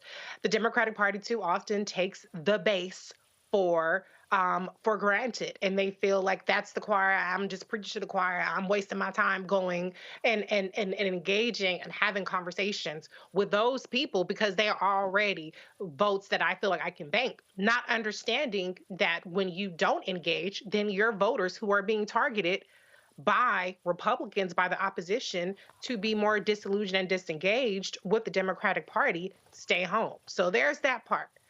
But what this is evidence of is that Republicans defend their turf at all costs, and they will lie, cheat, and steal. They never concede. They will never just say, well, them's the rules, and so I guess I gotta, take my lunch and go home. No, absolutely not. They are willing to do anything by all means to hold on to power and to steal elections. And I think what part of this is that even if in this case, he fails to get this seat, which he lost, I think what this probably tries to do is it tries to kind of erode Democrats' defense of not having voter ID. It makes Democrats then try to concede. I'm not saying this, I'm predicting. But, Democrats are often so willing to concede ground on Republicans and buy into their pretext for why votes don't count by saying, all right, fine, so that we avoid this kind of battle next time over voter ID requirements, fine, have your voter ID. And then that's something that we're taking off the table. But you cannot capitulate to Republicans because there will always be some other loophole. There will always be some other law that they're willing to bend, break, and there will always be a quest for power that they will not concede to Democrats. There's no reason why Allison Riggs should not walk her ass to the courthouse, sitting there with her robe and be like, bitch, I'm here, okay? Because I tell you, that's what Republicans do. But at the end of the day, Democrats are going to believe in institutions, believe in the process, and that's why we're in the mess that we're in now, because Republicans don't give a damn about process, institutions, or norms, or laws. Nola, I talk about these Supreme Court races. They're important. I mean, look, you've got a Supreme Court race in Wisconsin taking place on April 1st. Folks, vote for Sarah Crawford. You've got Elon Musk pouring almost $10 million into that race because if the Democrat wins, if Crawford wins that open seat, Democrats will have a 5-2 majority on the Supreme Court. So if people are complaining about the U.S. Supreme Court, y'all, state Supreme Courts are also just as important, Noah. Yes. Oh, absolutely. Everything happens locally, and one of the things that I think a great deal about is, as we're talking about North Carolina, I remember canvassing in North Carolina. And in as much as I absolutely believe that Dems rely on the idea that the base is going to be with us no matter what. I think that they've been through this enough times to know that that's not necessarily the case. And so I'm starting to wonder, what is some of this hesitation about really engaging with Black voters? And I recall canvassing in North Carolina, and I was the only Black canvasser. And they gave me, a lot of kind of places to go that, we would call the hood. Literally there were like bullet holes in people's houses and cars. I'm not kidding. And so I'm starting to wonder, okay, is it some sort of hybrid sort of situation where I'm starting to wonder if the party is actually scared to engage with its own base? And I'm just starting to think that more and more, because these elections are so close and they're so tight. And here you just have people just sitting right there. They're sitting right there. But they don't know what's going on. You're not engaging with them. Why is that? I think, in terms of the party, and I'll get to Wisconsin and Elon Musk and paying for different races. But that is something that we really have to have a really, really, really tough conversation about with this party. It's one thing to just assume that the base shows up for you, but in these kind of tight races like this, where things like this keep happening, it has to be more than that. And so I'm going to pivot towards Elon Musk and buying races. First of all, I like what Tim Walz has been doing. I like that he's been out there. I like how he's been talking to people and engaging with people. And he's just like regular schregler talking to people. And I think that's effective. I think that it's going to take more of that relational kind of dialogue to really get people to understand what's at stake. And the one good thing about Elon trying to buy this race is how negative the negative perceptions and the how negative his brand is right now. I think that will help, and people need to continue to lean into that. And you know, we've talked about this until the cows came home, that Democrats really need to dig in. I know that they're still trying to find their way, they're still trying to find their messaging, but right now, when Elon's brand is so toxic, that's when you lean in, that's when you go for the kill, and that's when you remind people who he is and what he's trying to do. The rest of the world understands quite clearly, because he's persona non grata in a lot of these places. We need to get on board with that too. Yeah. So folks, check this out. So, okay, go ahead. I just want to say, we cannot, to Nola's point, we cannot bitch and moan about how weak and punk ass the Democrats are. When we have multiple races, the Wisconsin Supreme Court state race, there are 2 special election races. Now, granted, those are very red districts, but we cannot continue to bitch and moan about Democrats being weak when we do not give them the power. Democrats are handcuffed when they're in the minority. And yes, we would like the theatrics, and yes, we would like them to resist and protest and block and all kind of shit. But the math is still the math. And so 89 million people sat out in 2024, and polling has shown that 83% of them motherfuckers have the audacity to not approve of Donald Trump's performance, but they did not vote. And so guess what? Now we're all stuck with it. And so now is the time to not just put our foot up the Democrats' asses and say fight, but also turn to our neighbor and say, neighbor, get your ass out and vote. If we want to make a change, we have to do that, because if these elections come and go and Republicans win, then that tells Republicans, keep doing what you're doing. Keep dismantling the government. They ain't going to do shit. Yeah, they'll scream at town halls. Yeah, they'll drag you on Twitter. But at the end of the day, when the rubber hits the road and it's time for them to put their money and their votes where their mouth is and get us out of power, we ain't got shit to worry about. That's right. Folks, we told you all about, yesterday we had Spike Lee on talking about, of course, the DOD removing the pages regarding Jackie Robinson. Well, there's been a little fallout. That Pentagon spokesman who issued that really idiotic statement, he's been sidelined. John Yuliot, something like that. Y'all, because this is how dumb this man is. He actually released a statement. This is what he released. He said, as Secretary Hegseth has said, DEI is dead at the Defense Department. Discriminatory equity ideology is a form of woke cultural Marxism that has no place in our military. It divides the force, erodes unit cohesion, and interferes with the service's core warfighting mission. We're pleased by the rapid compliance across the department with the directive removing DEI content from all platforms. In the rare cases that content is removed, either deliberately or by mistake, that is out of the clearly outlined scope of the directive, we instruct the components and they correct the content accordingly. Now he also issued, this is actually a broader statement. He said, everyone in the Defense Department loves Jackie Robinson, as well as the Navajo Code Talkers, the Tuskegee Airmen, the Marines at Iwo Jima, and so many others. We salute them for their strong and, in many cases, heroic service to our country, full stop. We do not view or highlight them through the prism of immutable characteristics such as race, ethnicity, or sex. We do so only by recognizing their patriotism and dedication to the warfighting mission like every other American who has worn the uniform. Well, first of all, you dumbass. And he's getting ripped by this statement, Nola. And the reason he's a dumbass, let's see, it's a little hard to remove race from the Tuskegee Airmen. Because it was, I mean, it's kind of hard. It's kind of hard to remove race from Jackie Robinson's service in the U.S. Army when Jackie Robinson fought a court-martial in Texas for refusing to sit in the back of the bus. So when you're talking about these, it's kind of hard to remove race from U.S. Army veteran Medgar Evers, who was gunned down by a racist white supremacist in Byron Della Beckwith.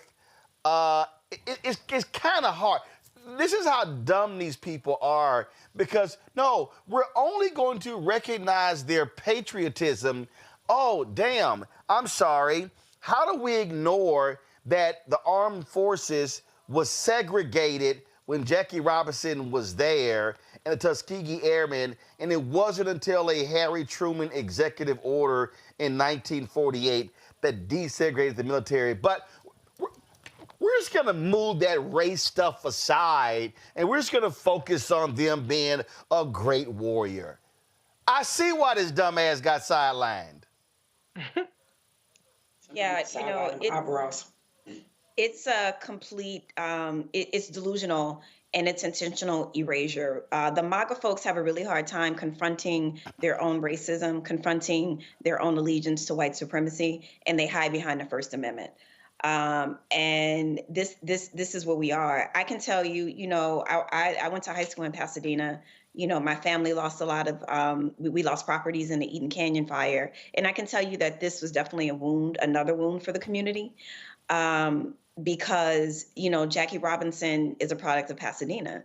And so this felt like it felt like a double slight against Blackness, right? Because you have a whole community that still supports him. I remember winning Miss Black Pasadena Altadena, and one of the proudest parts of that honor was the way that they parade you through the Jackie Robinson Center, you know? And so he's part of the Black culture in Pasadena and Altadena. And so I was happy to see all the pushback. I was definitely part of the pushback, and then especially being in security and defense. Now, this is what I will tell you.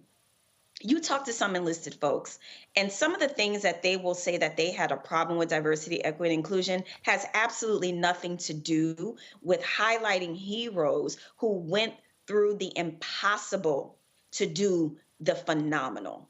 That is a big difference. And context matters, history matters, and what they are doing is trying to intentionally erase their culpability in racist and violent behavior. That's the reality. And they are using diversity, equity, and inclusion as a shield for that. Now, you know, like I said, there are some enlisted folks who say that some of the stuff regarding diversity, equity, and inclusion for them went too far, but it is not this. Political sis? The Navajo Code writers, do we not say anything about that? They weren't white, they were Native Americans, and this is how they helped out in World War II because they were able to talk in codes. What about in Japan, the guy who put the flag up in Japan, Jimmy, I'll mess his name up. What about him? So there's no way you can escape race.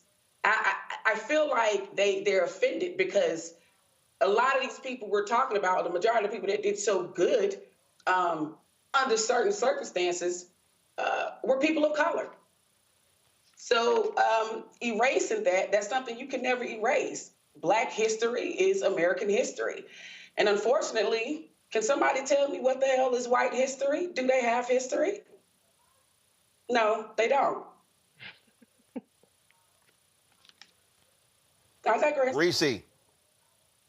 You know, listen, the gaslighting is not going to work. It's funny how y'all want to be colorblind when it comes to our heroes and the racism and abhorrent conditions that they overcame to be people of note. But when it comes to DEI and trying to make DEI the face of didn't earn it, all of a sudden you see our Black asses. All of a sudden you want to, oh, it's color this and woman this and, you know, whatever else this. get the hell out of here. If we can be the face of DEI when you want to say that we didn't earn it, then we can be the face of DEI when it's definitely earned it, and we can definitely get our just due for being Black people, specifically Jackie Robinson and the Tuskegee Airmen, or the 6 AAA too. They haven't gone around to that. That's I checked and erasing that history. Thank you, Tyler Perry. Then give us our props. But that's not what they're trying to do. This is a white nationalist, white supremacist administration who, if they can get away with it, and luckily that we're not allowing them to, will erase every single accomplishment that we have and try to make us the poster board of failure when it's really white men who are the primary face of failure in this country. Look at the Confederate War. Okay.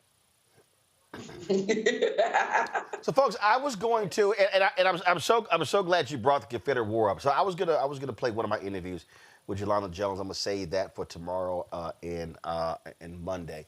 And I told y'all yesterday about that racist Confederate memorial that's on the state grounds of the Texas Capitol. Well, when I was leaving today, on the other side, there's a memorial regarding Texas African-American history.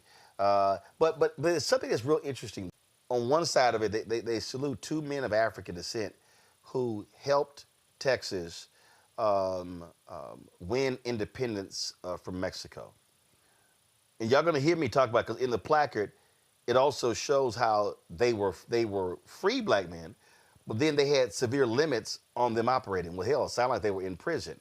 So I want y'all to see this, because I need you to understand this is why history is so important. This is why factual statues and memorials are so important, because if you don't, and let me just say this real quick, and I mentioned this yesterday. And I'm gonna try to be as, well, I can't even do that. So y'all people who don't want me to cuss, I'm gonna let y'all just turn it down for 10 seconds.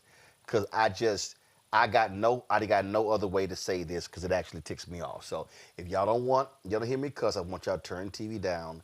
5, 4, 3, 2, 1.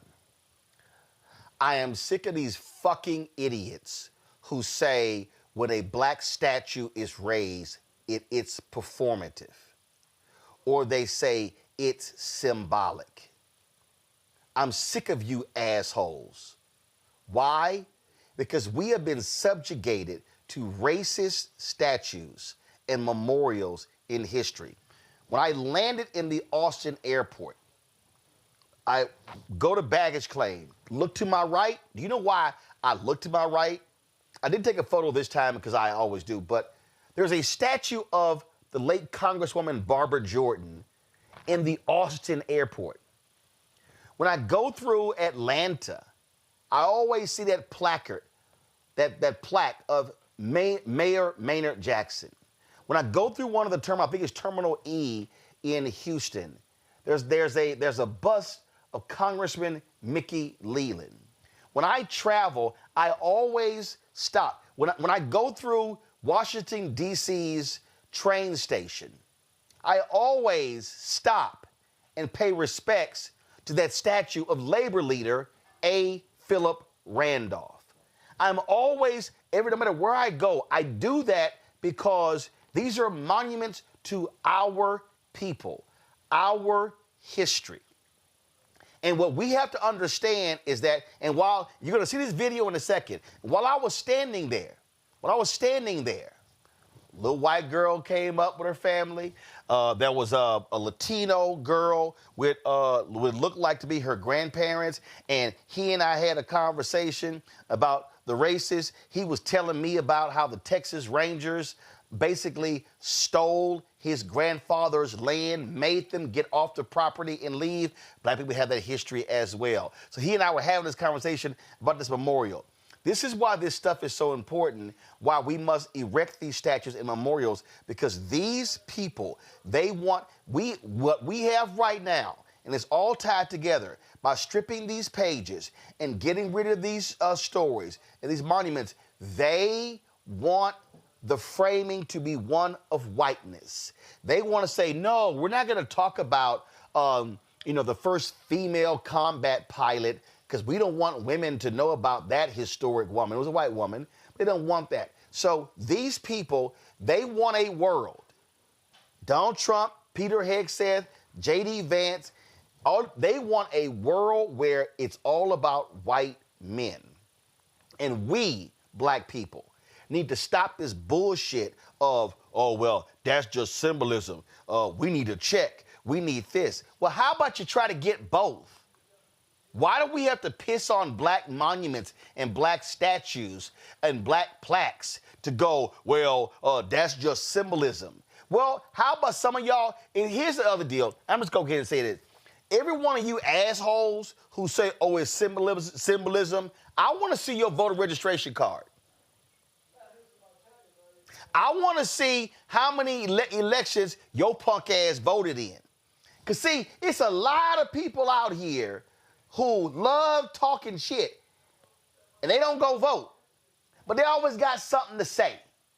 And so it is sort of crap that sort of just gets on my nerves when they do that. So I want to play this video for y'all because many of you may never have seen this, but I want you to understand that this is why this show matters and why we do this, because there are black museums all across this country, small, medium, large. There are black monuments and statues, and every single one of you should make an effort that when you visit a place and you seek out, you take a photo, you do whatever, and you share it, because our people need to understand that our history is damn sure just as important. Watch this. So, folks, I'm here on the Texas ground. So, remember I told you about that Confederate memorial? It's literally right there. So, right across from this is this African-American History Memorial. And so, what you'll see with this particular memorial is you see how they have these depictions of Battle of Goliad, Texas statehood, and how people of African descent fought for Texas Revolution. So you got Hendrick Arnold, you got Samuel McCullough. And so you'll see right here, well, they have this battle for Texas independence from Mexico and laying out, of course, this particular history. Now, keep in mind, the Texas Revolution was about slavery. Wanted to free themselves from Mexico because Mexico had actually gotten rid of slavery. And so, there are people who were people of African descent who were fighting alongside these folks, the Texas Army, and they actually were fighting for the segregationists. All right, and so here you have this monument again to these African Americans or who people of African descent who fought. So that's why you'll see right here, Hendrick Arnold and Samuel McCullough played important roles in the Texas Revolution and the formation of the Republic of Texas. After Texas became independent, both were considered free blacks, but they were placed under severe legal restrictions. So isn't that amazing? Here they actually fought for the state, and they actually were restricted. You see how crazy this is? And so this is the reality of what it meant to be black in these slave territories. Now, when you go on this other side of this particular monument, then you're going to see the focus on emancipation. So this is a beautiful monument here. So you see here the depiction of enslaved people of African descent. You see, of course, the cotton right there. You see they got this Texas Capitol here. And so then you go down here and you see these placards where they lay out exactly when the first people of African descent first came. Then you see right here slavery during the Mexican national era.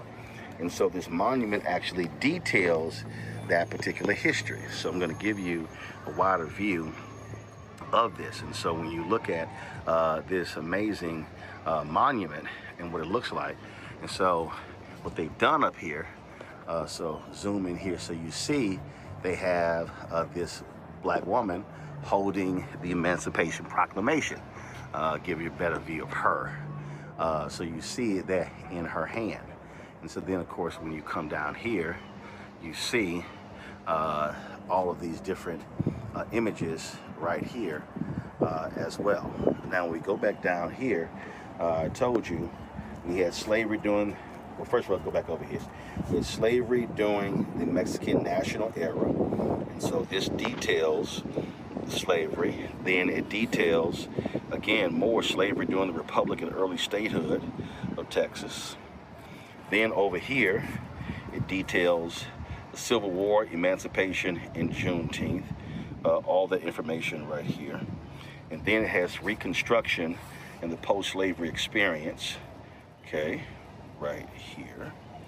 And then we have post-Reconstruction challenges and achievements. So, got all this right here. And then you have major achievements of African Americans or people of African descent here in Texas. So you see they got all different people: Bessie Coleman, Doris Story Miller, Barbara Jordan, Mickey Leland. They got all of this. And so this monument was fought for the folks here to erect in order to set the record straight when it came to Texas history. And because again, and it sits right across from that memorial over there to those white domestic terrorists who kept these folks over here, who wanted to keep people enslaved. So just understand what Texas independence was all about. Texas independence, okay, right there, that Texas Capitol, 14 feet higher than the U.S. Capitol. Texas independence was all about maintaining the institution of slavery. Man, it must be something political says to be a person of African descent who fought for Texas's independence when the goal of Texas getting its independence was because they wanted to keep slavery. This is the problem with taking civics out of education, away out of the classrooms. Thank you for showing that. It almost made me cry. This is not the only story that we hear. We fight so hard for independence. There's, I can go back even here in North Carolina, what we did. It's important for us to understand and know our history, because if we don't, like what's going on right now, we go along with people who want to repeat the ugly part of our history. So, again, thank you for showing that, but it just, I don't know, I'm a little bit knocked down from that, because you go back and forth with your people about the importance of like what's going on right now. You know, they don't want to bring up the part how Trump is literally just gutting our civil rights, our voting rights. They don't know that. But if you bring up something about money, they know about that. And the fact that a white racist ass man can throw money at us, at our people, and get their attention instead of what's going, like the negative part, like that's, okay, we're going to give you some money, but at the same time, we're taking your rights away. What the hell is $1,200? What the hell? I mean, it is a lot to some people, but that shit doesn't last. Your freedom, your civil rights, women's rights, that is worth more than anything. So, you know, that's what happens when they take civics out of education. Well, Nola, at the end of the day, this is on us, and this is where we are going to have to make sure that we're telling the story, our kids understand it, their kids understand it, because their desire is for this generation, the next one, and all in the future, not to truly know, as Paul Harvey always said, now the rest of the story. Mm-hmm. Listen, you know, this is something that I think a great deal about. And, you know, I would go as far as to say that as Americans, we don't appreciate history, right? And what the MAGAs are doing, they are mythicizing. They are making up stuff about their greatness, right? I mean, that's what drives white supremacy. It's this made up myth. And so when I think about that, I think about, okay, what's going to get younger Black folks interested in this history? You know, is it to tell these kind of stories about, you know, the people that fought for their freedoms, you know, to preach at them, right? To kind of talk at them, more than trying to figure out how to make this a vibe, essentially. You know, like I think that this is an opportunity for some level of a new Black Renaissance to emerge, where it's more inclusive, where we include all the things, you know, not just the highbrow Black things.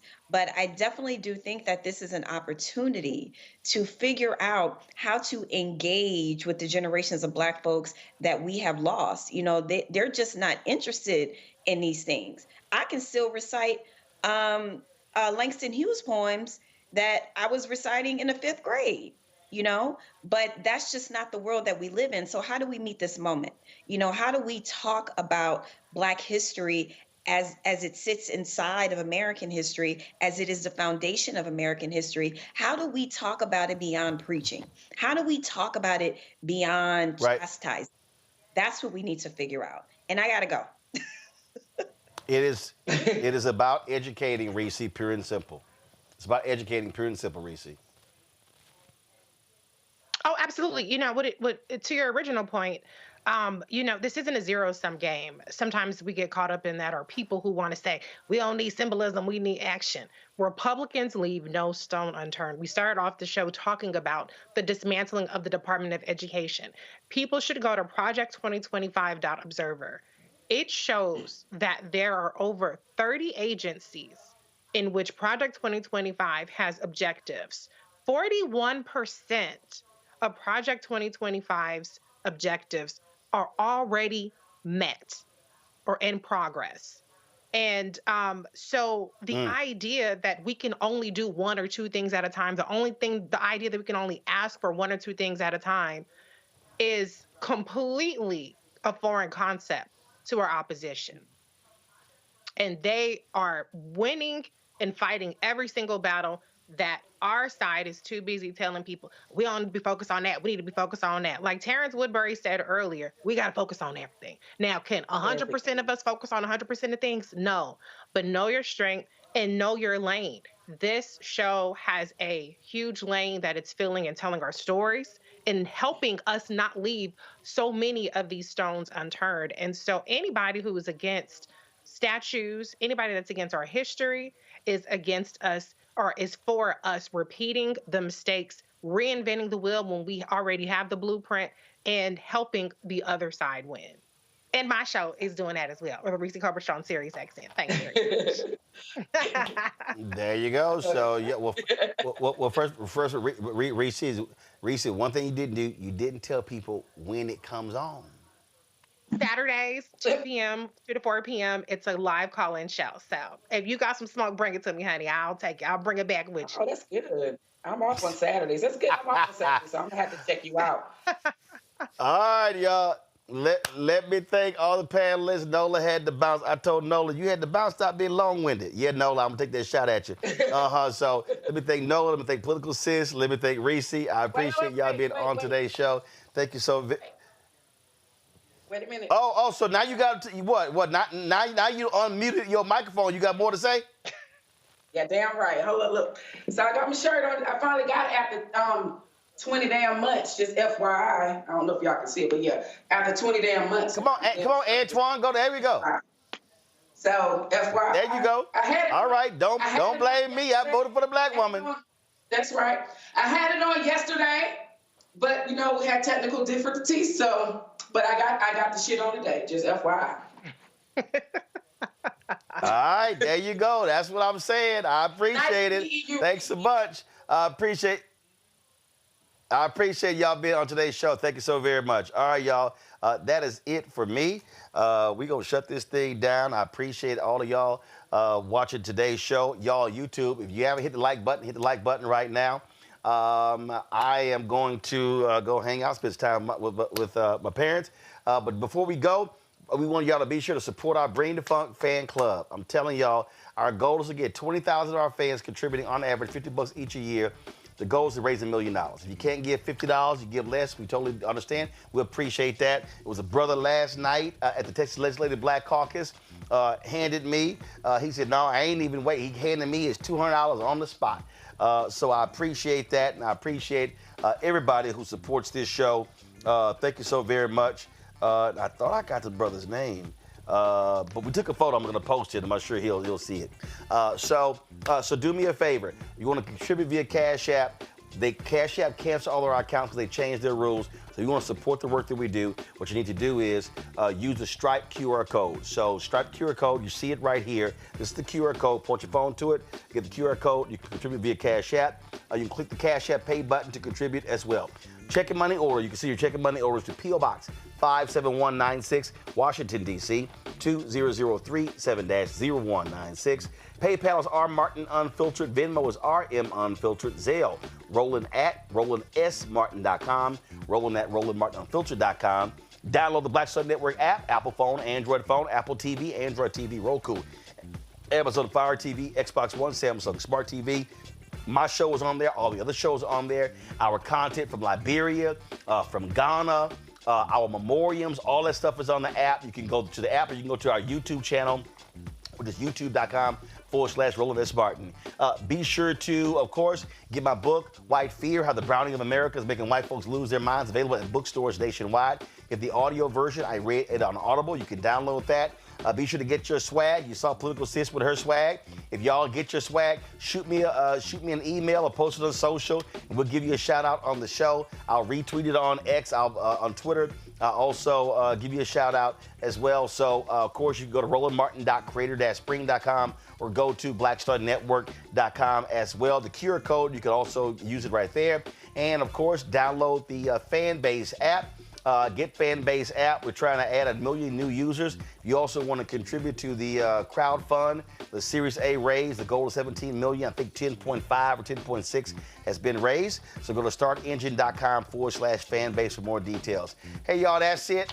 I appreciate all of y'all watching Roland Martin Unfiltered on the Black Star Network. I shall see you guys tomorrow. Holla! Black Star Network is here. Oh, no punch! I'm real revolutionary right now. Thank you for being the voice of Black America. All momentum we have now, we have to keep this going. The video looks phenomenal. See, there's a difference between Black Star Network and Black-owned media and something like CNN. You can't be Black-owned media and be scared. It's time to be smart. Bring your eyeballs home. You dig?